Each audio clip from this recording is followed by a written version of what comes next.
ನಮಸ್ತೆ ಕನ್ನಡಾಲಜಿ. ಸೊ ಇವತ್ತು ನಮ್ಮ ಜೊತೆಗಿದ್ದಾರೆ ಆ್ಯಕ್ಟರ್ ಚೇತನ್ ಅಹಿಂಸಾ ಸರ್. ಸೊ ಸರ್ ಜೊತೆ ಯಾವ ಥರ ಕನೆಕ್ಷನ್ ಅಂದರೆ, ಸೊ ಲಾಸ್ಟ್ ಟೈಮ್ ನಮ್ಮ ಕಾಲೇಜ್ ಬಂದು ಫೆಸ್ಟಲ್ಲಿ ಆ್ಯಸ್ ಅ ಗೆಸ್ಟಾಗಿ ಕರೆದಿದ್ವಿ. ಸೊ ಸರ್ ಕರೆದಾಗ ಸರ್ನ ಇಲ್ಲಿಂದ ತೊಗೊಂಡು ಹೋಗಿ ಅಲ್ಲಿ ಬಿಡೋದು, ಸೊ ಅದು ಮಾಡಿದಾಗ ಸರ್ ನಂದು ಒಂದು ಕನೆಕ್ಷನ್ ಬೆಳೀತು.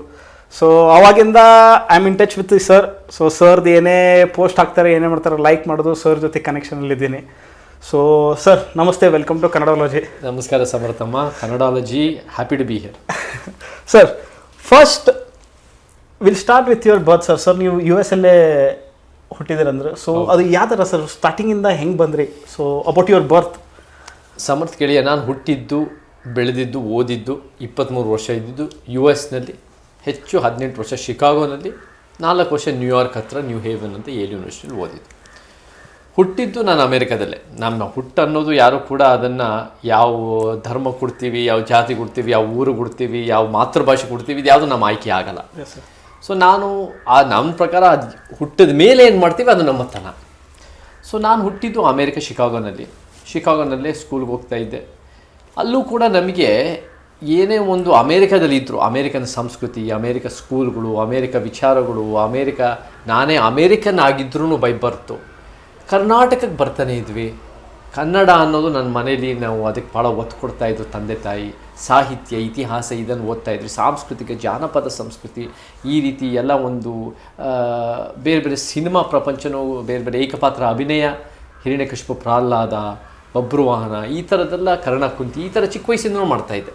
ಸೊ ನಮಗೆ ಚಿಕ್ಕ ವಯಸ್ಸಿಂದನೂ ಕೂಡ ಸಮರ್ಥಮ್ಮ ಒಂದು ಯಾವತ್ತೂ ಒಂದೆರಡು ದೋಣಿ ಮೇಲೆ ಕಾಲಿಟ್ಟು ನಾವು ಬದುಕ್ತಾ ಇದ್ವಿ. ಅದು ಒಂದು ಕಡೆ ಅಮೇರಿಕತನ, ಇನ್ನೊಂದು ಕಡೆ ಕನ್ನಡತನ. ಅದನ್ನೇ ಒಂದು ರೀತಿ ಎರಡನ್ನೂ ಮಿಕ್ಸ್ ಆಗಿ ಒಂದು ಕ್ಯಾಂಗ್ಲಿಷು ಆ ರೀತಿ ಯೋಚನೆ ಮಾಡ್ತಾಯಿದ್ದೆ, ಆ ರೀತಿ ಕನಸು ಕಾಣ್ತಾ ಇದ್ದೆ. ಒಂದು ಕನ್ನಡ ಕಮ್ ಇಂಗ್ಲೀಷ್, ಈ ರೀತಿ ಎರಡು ಸೇರಿ ಮಿಕ್ಸ್. ನಾವೆಲ್ಲ ಎಷ್ಟೋ ರೀತಿಯಲ್ಲಿ hybrid identities, hyphenated identities. So ಆ ರೀತಿ ಹೈಬ್ರಿಡ್ ಐಡೆಂಟಿಟಿ ಅಂತ ಹೇಳಿದ್ರೆ ಸುಳ್ಳಿ. So you are connected to Kannada culture ಅಲ್ಲಿದ್ದಾಗ. ಸೊ ಇಲ್ಲಿ ಬರೋದು ಹೋಗೋದು ಮಾಡ್ತಿದ್ರಿ ಸರ್? ಬರೋದು ಹೋಗೋದು ಮಾಡ್ತಿದ್ದೆ. ರಜದ ಸಮಯದಲ್ಲಿ ಕನ್ನಡ ಅನ್ನೋದು, ಅಲ್ಲೂ ಕೂಡ ಕನ್ನಡ ಕೂಟ ಮತ್ತು ಬೇರೆ ಬೇರೆ ಕರ್ನಾಟಕದ ಸಾಂಸ್ಕೃತಿಕ ವಿಚಾರಗಳ ಬಗ್ಗೆ ನನಗೆ ಭಾಳ ಒಲವಿತ್ತು. ಓಕೆ. ಸೊ ನನ್ನ ಮನಸ್ಸಿನಲ್ಲಿ ನಾನು ಹೌದು ಅಮೇರಿಕನ್ನೇ, ಆದರೆ ನಾನು ಕೂಡ ಕರ್ನಾಟಕದವನು ಹೌದು. ಸೊ ಎರಡರಲ್ಲೂ ಇದ್ದೆ. ಎರಡರಲ್ಲೂ ಪ್ರಪಂಚಗಳಲ್ಲಿ ಇದ್ದಾಗ, ಎರಡು ಲೋಕಗಳಲ್ಲಿ ಇದ್ದಾಗ, ಎರಡು ಸಾಂಸ್ಕೃತಿಕ ಚೌಕಟ್ಟುಗಳಲ್ಲಿ ಇದ್ದಾಗ ನೀವು ಪ್ರಪಂಚನ ನೋಡೋ ರೀತಿಯೇ ಬೇರೆದಾಗುತ್ತೆ. ಇಟ್ಸ್ ನಾಟ್ ಡಿಮೆನ್ಷನಲ್ ಅಲ್ಲ, ಇಟ್ಸ್ ಮಲ್ಟಿ ಡಿಮೆನ್ಷನಲ್. ಸೊ ಅದು ನನಗೆ ಸ್ಕೂಲ್ನಲ್ಲೂ ನಾವು ಓದ್ತಾ ಇದ್ದಾಗ ನಾನು ಎಲ್ಲ ಸಬ್ಜೆಕ್ಟ್ಗಳಲ್ಲೂ ಚೆನ್ನಾಗಿ ಓದ್ತಾ ಇದ್ದೆ. ಆ್ಯಂಡ್ ಪ್ರತಿಯೊಂದರೂ ನನಗೆ ಆರ್ಟ್ಸು ಹ್ಯುಮ್ಯಾನಿಟೀಸ್ ಯಾಕೆ ಇಂಟ್ರೆಸ್ಟ್ ಆಯಿತು ಅಂದರೆ, ಪ್ರಪಂಚ ನೋಡೋ ದೃಷ್ಟಿ ಭಾಳ ಬೇರೆ ಆಗುತ್ತೆ. ಯಾವಾಗಲೂ ಹೇಳ್ತೀನಿ ಸಮರ್ಥಮ್ಮ, ನಮಗೆ ಎಲ್ಲ ಸಬ್ಜೆಕ್ಟ್ಗಳಲ್ಲೂ ನಿಮಗೆ ಅಫ್ಕೋರ್ಸ್ ಹಾರ್ಡ್ ವರ್ಕ್ ಬೇಕಾಗತ್ತೆ, ನಿಮಗೆ ಒಂದು ಎಫರ್ಟ್ ಬೇಕಾಗತ್ತೆ, ಅದಕ್ಕೆ ಒಂದು ಆ್ಯಕ್ಯುಮೆನ್ ಅನ್ನೋದು ಇದ್ದೇ ಇರುತ್ತೆ. ಬಟ್ ಸಂಬಳ ನಿಮಗೆ ಆರ್ಟ್ಸು ಹ್ಯುಮ್ಯಾನಿಟೀಸ್ ಜಾಸ್ತಿ ಸಿಗದೇ ಇರ್ಬೋದು, ಆದರೆ ದೇಶ ಕಟ್ಟೋದರಲ್ಲಿ ನಿಜವಾಗ್ಲೂ ಎತ್ತಿದ ಕೈ ಅಂದರೆ ಆರ್ಟ್ಸು ಹ್ಯುಮ್ಯಾನಿಟೀಸ್ ಅವರೇ. ಸೊ ಆ ಒಂದು ಇತಿಹಾಸ, ಸಾಹಿತ್ಯ, ಮಾನವಶಾಸ್ತ್ರ, ಅರ್ಥಶಾಸ್ತ್ರ, ಪೊಲಿಟಿಕಲ್ ಸೈನ್ಸು, ರಂಗಭೂಮಿ, ಇದೆಲ್ಲ ನನಗೆ ಚಿಕ್ಕ ವಯಸ್ಸಿಂದ ಭಾಳ ಆಸಕ್ತಿ, ಇಂಟ್ರೆಸ್ಟ್ ಇದೆ. ಸೊ ಅವಾಗಿಂದ ಸರ್ ಯಾವಾಗ ನೀವು ಬೆಂಗಳೂರಲ್ಲಿ ಕಂಪ್ಲೀಟ್ ಶಿಫ್ಟ್ ಆದರೆ, ಸೊ ಇಲ್ಲಿ ಯಾವಾಗ ಶಿಫ್ಟ್ ಆದರೆ ಮತ್ತು ನಿಮ್ಮ ಆ್ಯಕ್ಟರ್ ಜೀವನ ಯಾವಾಗ ಸ್ಟಾರ್ಟ್ ಆಯಿತು? ನನಗೆ ಕಾಲೇಜಿಂದನೂ ಕೂಡ, ಅದಕ್ಕಿಂತ ಮುಂಚೆಯಿಂದನೂ ಕೂಡ ಸೇವೆ ಮಾಡಬೇಕು ಅಂತ ಮನಸ್ಥಿತಿ ಇತ್ತು. ನಾನು ಕರ್ನಾಟಕದಲ್ಲಿ ಸೇವೆ ಮಾಡಬೇಕು ಅಂದಾಗ, ಅಮೇರಿಕಾದಲ್ಲೂ ಶಿಕಾಗೋನಲ್ಲೂ ಎಷ್ಟೋ ರೀತಿಯಲ್ಲಿ ಗ್ಯಾಂಗ್ ವೈಲೆನ್ಸ್ ಇದೆ, ಅಲ್ಲೂ ಕೂಡ ಪಾವರ್ಟಿ ಅನ್ನೋದು ಇದೆ, ಅಲ್ಲೂ ಕೂಡ ಒಂದು ರೇಷಿಯಲ್ ಇಂಜಸ್ಟಿಸ್, ಬೇರೆ ಬೇರೆದೆಲ್ಲ ಸಮಸ್ಯೆಗಳಿದೆ. ಬಟ್ ನಾನು ಯೋಚನೆ ಮಾಡ್ತಾ ಇದ್ದೆ, ನಾನು ಚಿಕ್ಕ ವಯಸ್ಸಿನಲ್ಲಿ ಬರ್ತಾ ಇದ್ದೆ ಕರ್ನಾಟಕಕ್ಕೆ. ನನಗೆ ಅಮೇರಿಕಾದಲ್ಲಿ ಸ್ವಲ್ಪ ಜನಕ್ಕೆ ಸಹಾಯ ಮಾಡೋಕ್ಕಿಂತ ಕರ್ನಾಟಕದಲ್ಲಿ ದೊಡ್ಡ ಪ್ರಮಾಣದಲ್ಲಿ ಇನ್ನೂ ಸ್ವಲ್ಪ ಜಾಸ್ತಿ ಜನಕ್ಕೆ ಸಹಾಯ ಮಾಡ್ಬೋದು ಅಂತ ನನಗನ್ಸಿತ್ತು. ಯಾಕಂದರೆ ಇಲ್ಲಿ ಜಾಸ್ತಿ ಜನ ಇದ್ದಾರೆ, ಇಲ್ಲಿ ಒಂದು ಆರ್ಥಿಕವಾಗಿ ನನ್ನ ಶಕ್ತಿ ಇರೋದು, ಇನ್ನೂ ಜಾಸ್ತಿ ಮಾಡ್ಬೋದು, ಈ ವಿಚಾರಗಳು ಓದ್ಕೊಂಡಿದ್ದೆ. ಸೊ ಏನಾಯಿತು ಅಂದರೆ, ನಾನು ಕರ್ನಾಟಕಕ್ಕೆ ಯೂನಿವರ್ಸಿಟಿ ಡಿಗ್ರಿ ಮುಗಿಸ್ಕೊಂಡು ಸ್ಕಾಲರ್ಶಿಪ್ನಲ್ಲಿ ಬಂದು ರಂಗಭೂಮಿ ಮುಖಾಂತರ ಜೆಂಡರ್ ಇಶ್ಯೂಸ್ ಅಂದರೆ ಮಹಿಳೆಯರು, ಟ್ರಾನ್ಸ್ಜೆಂಡರು ಮತ್ತು ಲಿಂಗ ಸಂಬಂಧಪಟ್ಟಂಗೆ ವಿಚಾರಗಳು, ಅದನ್ನು ರಂಗಭೂಮಿ ಮುಖಾಂತರ ಹೇಗೆ ಒಂದು ರೀತಿ ಜಾಗೃತಿ ಮೂಡಿಸ್ಬೋದು, ಹಳ್ಳಿನಲ್ಲಿ ಡೌರಿ ವಿಚಾರಗಳು, ಮಹಿಳಾ ಸಬಲೀಕರಣ, ಈ ರೀತಿ ನಾನು ಕೂಡ ನನಗೆಷ್ಟು ಒಂದು ಸಹಾಯ ಮಾಡ್ಬೋದು ಅಂತ ನನ್ನ ಆಲೋಚನೆ ಇತ್ತು. ಸೇವೆ ಅಲ್ಲಿ ನಾನು ಡಿಗ್ರಿ ಓದ್ತಾ ಇದ್ದೆ, ನನ್ನ ಫ್ರೆಂಡ್ಸ್ಗಳೆಲ್ಲ ಹೇಳೋದು, ಏನೋ ನೀನು ಎಂಥ ವಿಚಿತ್ರಗಳು, ನೀನು ಲೂಸು, ನೀನು ಎಲ್ಲ ರೀತಿಯಲ್ಲಿ ಕೋಟಿ ನಿನಗೆ ಒಳ್ಳೆ ಜಾಬ್ಸ್ಗಳು ಸಿಗುತ್ತೆ ಅಮೇರಿಕಾದಲ್ಲಿ, ನೀನೇನು ಹೋಗ್ತೀಯ ಕರ್ನಾಟಕದಲ್ಲಿ ಏನು ಮಾಡ್ತೀಯಾ, ನಿನಗೆ ಅಲ್ಲಿ ಹೋಗೋದಕ್ಕಿಂತ ಇಲ್ಲೇ ಜಾಬ್ ತೊಗೊಂಡು ಸೆಟ್ಲ್ ಆಗಿದೆ ವಾಸಿ ಅಂತ ಹೇಳೋರು. ನಾನು ಇಲ್ಲ ಕಣೋ, ನಾನು ಹೋಗಬೇಕು ಕರ್ನಾಟಕಕ್ಕೆ, ಏನೋ ಒಂದು ಹಳ್ಳಿ ಕಡೆ ಏನೋ ಸೇವೆ ಮಾಡಬೇಕು ಅಂತ ಏನೋ ಒಂದು ಆದರ್ಶವಾದ ಆಲೋಚನೆ ಇತ್ತು. ಆ ಟೈಮ್ನಲ್ಲೂ ಒಂದು ಐಡಿಯಲಿಸಮ್ ಇತ್ತು. ಆ ಐಡಿಯಲಿಸಮ್ ಚಿಕ್ಕ ವಯಸ್ಸಲ್ಲಿ ಇದ್ದೇ ಇರುತ್ತೆ ಎಷ್ಟೋ ಜನರಲ್ಲಿ, ಅದನ್ನು ಉಳಿಸ್ಕೊಳ್ತಾ ಬರೋದು ಭಾಳ ಮುಖ್ಯ ಆಗುತ್ತೆ. ಸೊ ಆ ಐಡಿಯಲಿಸಮ್ ಅನ್ನೋದು ನನಗೆ 22-23 ವರ್ಷ ಟೈಮ್ನಲ್ಲಿ ನನಗೆ ಡಿಗ್ರಿನಲ್ಲಿ ಮುಗಿಸಿ 7ನಲ್ಲಿ ಮುಗಿಸಿ ನಾನು ಫುಲ್ ಬ್ರೈಟ್ ಸ್ಕಾಲರ್ಶಿಪ್ ಮುಖಾಂತರ ಕರ್ನಾಟಕಕ್ಕೆ ಬಂದು ಇಲ್ಲೇ ನನಗೆ ರಂಗಭೂಮಿ ಮುಖಾಂತರ ನ್ಯಾಷನಲ್ ಸ್ಕೂಲ್ ಆಫ್ ಡ್ರಾಮಾ ಆಗಿರ್ಬೋದು, ಆಮೇಲೆ ರಂಗಾಯಣ ಹೆಗ್ಗೋಡು ನೀನಾಸಮ ಈ ರೀತಿ ಕನೆಕ್ಷನ್ಗಳಿತ್ತು. ನಾನು ಒಂದು ರಂಗಭೂಮಿ ಮುಖಾಂತರ ಅಧ್ಯಯನ ಮಾಡ್ತಾ ಅನಿರೀಕ್ಷಿತವಾಗಿ ನನಗೆ ಸಿನಿಮಾ ಲೋಕ ಅದು ನನಗೆ ಪರಿಚಯ ಆಯಿತು. So sir first movie offer ಯಾವ ಥರ ಬಂತು ಸರ್ ನಿಮಗೆ? ಫಸ್ಟ್ ಮೂವಿ ಆಫರ್ ಯಾವ ಥರ ಬಂತು ಅಂದರೆ ಆವಾಗ March 3, 2006 ಇರಬೇಕು. ಆವಾಗ ನಾನು ದಿನ ಬೆಳಿಗ್ಗೆ ಎದ್ದು ಪೇಪರ್ ತೆಗಿತಾ ಇದ್ದೆ. ಪೇಪರ್ ತೆಗೆದಾಗ ನಾನು ಒಂದು ರಂಗಭೂಮಿ, ನಾಟಕ, ಇದಕ್ಕೆ ಸಂಬಂಧಪಟ್ಟ ಕಲೆಗೆ ಸಂಬಂಧಪಟ್ಟಂಗೆ ಎಲ್ಲೆಲ್ಲಿ ಕಾರ್ಯಕ್ರಮಗಳಿರುತ್ತೆ ಅಲ್ಲಿ ಹೋಗ್ತಾ ಇದ್ದೆ. ಅವತ್ತು ಬೆಳಗ್ಗೆ ನಾನು ಬೆಂಗಳೂರಿನಲ್ಲಿದ್ದೆ. ಬೆಂಗಳೂರಿನಲ್ಲಿದ್ದಾಗ ಪೇಪರ್ ತೆಗೆದು ಅಲ್ಲಿ ರವೀಂದ್ರ ಕಲಾಕ್ಷೇತ್ರದಲ್ಲಿ ಒಂದು ಆ್ಯಂಟಿ ವಾರ್ ಆರ್ಟ್ ಎಕ್ಸಿಬಿಟ್ ಇತ್ತು ಅಂತ ನನಗೆ ಗೊತ್ತಾಯಿತು. ಅಲ್ಲಿ ನನಗೆ ಆವಾಗ ಅಮೇರಿಕ ಇರಾಕ್ ವಾರ್ ಮಾಡಿದ್ರು, ಇರಾಕ್ ವಾರ್ ನಡೀತಾ ಇತ್ತು, ಭಾಳ ಅನ್ಯಾಯ ನಡೀತಾ ಇತ್ತು. ಆ್ಯಂಡ್ ಸೊ ನಾನು ಕೂಡ ಇಲ್ಲಿ ಒಂದು ಕಲೆ ಮುಖಾಂತರ ಒಂದು ಪ್ರತಿರೋಧ ಬರುತ್ತೆ ಅಂತ ನಾನು ಒಂದು ಆಟೋ ತೊಗೊಂಡು ಅಲ್ಲಿ ಹೋದೆ. ಅಲ್ಲಿ ಹೋದಾಗ ಇಷ್ಟೋ ರಂಗಭೂಮಿಗಳು, ಜನಪರ ರಂಗಭೂಮಿ ಸಮುದಾಯ ಅಂತ ತಂಡಗಳು, ಈ ಥರ ಭಾಳ ಕಾಳಜಿಯರು, ಹಿರಿಯರು, ವಿಚಾರ, ಒಂದು ಯುವಕರು ಎಲ್ಲರೂ ಸೇರಿ ಭೇಟಿ ಮಾಡ್ತಾ ಇದ್ದಾಗ ಅಲ್ಲಿ ಕೂತ್ಕೊಂಡು ಒಂದು ಇಂಟರ್ವ್ಯೂ ಥರ ನಾನು ತೊಗೊತಾ ಇದ್ದ ಒಬ್ಬರನ್ನ. ಒಂದು ವ್ಯಕ್ತಿ ಬ್ಯಾಕ್ ಪ್ಯಾಕ್ ಹಾಕ್ಕೊಂಡು ಬಂದರು. ಆ ವ್ಯಕ್ತಿ ಬ್ಯಾಕ್ ಪ್ಯಾಕ್ ಹಾಕೊಂಡು ಬಂದು ನಿಮ್ಮ ಹತ್ರ ಮಾತಾಡಬೇಕು ಅಂತ ಬಂದಾಗ ನಾನು ಅವಾಗ ಒಂದು ಸ್ವಲ್ಪ ಈ ರಂಗ ಕಲಾವಿದ ಅಂದರೆ ಹೆಂಗೆ ಒಂದು ಯಾವಾಗಲೂ ಕುರ್ತಾ ಹಾಕ್ಕೊತಾ ಇದ್ದೆ, ದೊಡ್ಡ ಮೀಸೆ ಇತ್ತು, ಜುಟ್ಟು ಕಟ್ಕೊಂಡು ಕೂದಲ, ಆ ರೀತಿ ಲುಕ್ಕಲ್ಲಿ ನಾನೇನು ಲುಕ್ಸ್ಗಿಂತ ಸೇವೆ ಮಾಡಬೇಕು ಅನ್ನೋ ರೀತಿಯಲ್ಲಿ ಇದ್ದೆ. ಆವಾಗ ನನಗೆ ಅವ್ರು ಬಂದು ಮಾತಾಡಬೇಕು ಅಂದಾಗ ಬನ್ನಿ ಏನು ಹೇಳ್ತೀರೋ ಮಾತಾಡಿ ಅಂತ. ಅವರು ನನ್ನ ಹೆಸರು ನರೇಂದ್ರ ಬಾಬು ಅಂತ, ನಾನು ಚನ್ನಪಟ್ಟಣದವರು. ನಾನು ಇವಾಗ ನಾನು ಸಿನಿಮಾ ನಿರ್ದೇಶನ ಮಾಡೋಕ್ಕೆ ರೆಡಿ ಆಗ್ತಾ ಇದ್ದೀನಿ. ಅದು ಒಂದು ನೀವೇ ಅದಕ್ಕೆ ಹೀರೋ ಆಗಬೇಕು. ನನ್ನ ಸಿನಿಮಾ ಟಾಲ್ಸ್ಟಾಯ್ ಕತೆಗೆ ಸಂಬಂಧಪಟ್ಟಂಗೆ, ರೆಸರೆಕ್ಷನ್ಗೆ ಸಂಬಂಧಪಟ್ಟಂಗೆ ಸಿನಿಮಾ ಅಂತ ಹೇಳಿದ್ರು. ನನಗೆ ಈ ವ್ಯಕ್ತಿ ಯಾರು ಅಂತ ಗೊತ್ತಿಲ್ಲ. ನನಗೆ ಸಿನಿಮಾದ ಮೇಲೆ ಏನು ಅಂತ ಏನು ಇಂಟ್ರೆಸ್ಟ್ ಇಲ್ಲ. ಅದ್ರ ಬಗ್ಗೆ, ಆ ಪ್ರಪಂಚದ ಬಗ್ಗೆ ನನಗೆ ಗೊತ್ತೂ ಇಲ್ಲ. ನಿರ್ದೇಶಕರ ಇವ್ರು ಮಾಡಿದ್ದಾರೆ, ಇವ್ರ ಕತೆಗಳು, ಇವ್ರ ಸಿನಿಮಾಗಳ ಬಗ್ಗೆ ಗೊತ್ತಿಲ್ಲ. ನಾನು ಆ್ಯಕ್ಟರ್ ಆಗೋಕ್ಕೆ ಯಾವ ಆಸಕ್ತಿ ಇದ್ದಿಲ್ಲ, ಸಿನಿಮಾ ಹೀರೋ ಆಗೋಕ್ಕೆ. ಬಟ್ ಇವರು ಟಾಲ್ಸ್ಟಾಯ್ ಅಂದ್ಬಿಟ್ನಲ್ಲ, ಟಾಲ್ಸ್ಟಾಯ್ ಅಂದಾಗ ನನಗೆ ಇಂಟ್ರೀಗ್ ಆಯಿತು. ಟಾಲ್ಸ್ಟಾಯು, ಅದು ರೆಸರೆಕ್ಷನ್. ಟಾಲ್ಸ್ಟಾಯು ಒಂದು 19ನೇ ಶತಮಾನದ ಒಂದು ರಷ್ಯನ್ ಆ ಒಂದು ನಾವಲಿಸ್ಟು. ವಾರ್ ಆ್ಯಂಡ್ ಪೀಸ್, ಅನ್ನ ಕ್ಯಾರೆನಿನಾ, ಭಾಳ ಒಂದು ಅದ್ಭುತವಾದ ರಷ್ಯನ್ ನಾವಲಿಸ್ಟು. ಸೊ ಆ ರಷ್ಯನ್ ನಾವಲಿಸ್ಟು ಇಲ್ಲಿ ಬೆಂಗಳೂರಿನಲ್ಲಿ ಒಬ್ಬರು ಚನ್ನಪಟ್ಟಣದವರು ಬಂದು ಹೇಳ್ತಾ ಇದ್ದಾರಲ್ಲ, ಇಲ್ಲಿ ನಮಗೆ ಅದನ್ನು ಸಿನಿಮಾ ಮಾಡಬೇಕಂದಾಗ ನನಗೆ ಇಂಟ್ರೆಸ್ಟ್ ಆಗಿ ಅವ್ರ ಜೊತೆ ಸಂಪರ್ಕ ಮಾಡಿ, ಅವ್ರ ಜೊತೆ ನರೇಂದ್ರ ಬಾಬು ವಿಸ್ತಾರ ಅಂತ ಒಂದು ರಂಗಭೂಮಿ ತಂಡ ಜೊತೆ ಕೆಲಸ ಮಾಡಿ, ಅದರ ಜೊತೆ ನಟ ಕಿಶೋರ್ ಪರಿಚಯ ಇಲ್ಲ, ಅವ್ರ ಜೊತೆ ಸಂಪರ್ಕ ಇಟ್ಕೊಂಡು ಅವರಿಂದ ಸುಮನ ಭೇಟಿಯಾಗಿ ಅಲ್ಲಿಂದ ಅಗ್ನೀಶ್ ಶ್ರೀಧರ್ ಅವ್ರ ಹತ್ರ ಹೋಗಿ ನಾವು ಎದೆಗಾರಿಕೆ ನಾಟಕ ಮಾಡಬೇಕು ಅಂತ ಹೋಗಿದ್ದು. ಕಿಶೋರು, ನಾನು ಮತ್ತು ಬಾಬು ಅದಕ್ಕೆ ಡೈರೆಕ್ಷನ್ ಮಾಡೋದಕ್ಕೆ ಹೋಗಿದ್ದು ಅಗ್ನೀಶ್ ಶ್ರೀಧರ್ ಹತ್ರ. ಅಲ್ಲಿಂದ ಬೇರೆ ಬೇರೆ ಕಾರಣಗಳಿಂದ ನನಗೆ ಒಂದು ಸಿನಿಮಾದಲ್ಲಿ ಅವಕಾಶ ಸಿಕ್ತು. ಆ ದಿನಗಳ ಸಿನಿಮಾ ಅಂತ ಕಾರ್ಯರೂಪಕ್ಕೆ ಬಂತು. ಆ ದಿನಗಳ ಸಿನಿಮಾ ಭಾಳ ಅದರ ಒಂದು ಯಾರು ಅದರ ಎನ್ವಿಷನ್ ಮಾಡಿಕೊಂಡ್ರು, ನಿರ್ಮಾಣ ಮಾಡಿದ್ರು, ಆ ನಿರ್ದೇಶನ ಮತ್ತು ನಿರ್ಮಾಪಕರು ಎಲ್ಲರೂ ಭಾಳ ಬರಹಗಾರರು ಭಾಳ ಉತ್ತಮ ರೀತಿಯಲ್ಲಿ ಆ ಸಿನಿಮಾ ಮಾಡಿದ್ರು. ನನಗೆ ಚಾನ್ಸ್ ಸಿಕ್ಕಿದ್ದು, ನಾನು ಅದಕ್ಕೆ ಯಾವಾಗಲೂ ಆಭಾರಿಯಾಗಿರ್ತೀನಿ ಅಷ್ಟೇ. ಸರ್ ಈಗ 2013 Mynaa is the big hit. So ಮೈನಾದ ಒಂದು ಚಿಕ್ಕ ಕತೆ, ಫ್ಯಾಮಿಲಿ ಕತೆ ಹೇಳ್ತೀನಿ ಸರ್. ನಮ್ಮ father is inspector, police inspector ಇದ್ರು. ಸೊ ಅವ್ರಿಗೆ ಟೈಮ್ ಯಾವಾಗ ಸಿಕ್ಕಾಗ ಅವ್ರು ಫಸ್ಟ್ ಥಿಯೇಟರ್ ಮೂವಿ ನೋಡಿದೆ ಮೈನಾ. ಹೌದಾ? ಮೈನಾ ಮೂವಿ ನೋಡಿ ಮನೆಗೆ ಬಂದು ಹೇಳಿದರು, ಫಸ್ಟ್ ಟೈಮ್ ನಾನು ಮೂವಿ ನೋಡಿದ್ದೀನಿ, ಮೈನಾ ಮೂವಿ ತುಂಬ ಚೆನ್ನಾಗಿದೆ, ಈಗ ಹೋಗಿ ನೋಡಿ ಬನ್ನಿ ಅಂದರು. So Myna was super hit on 2013.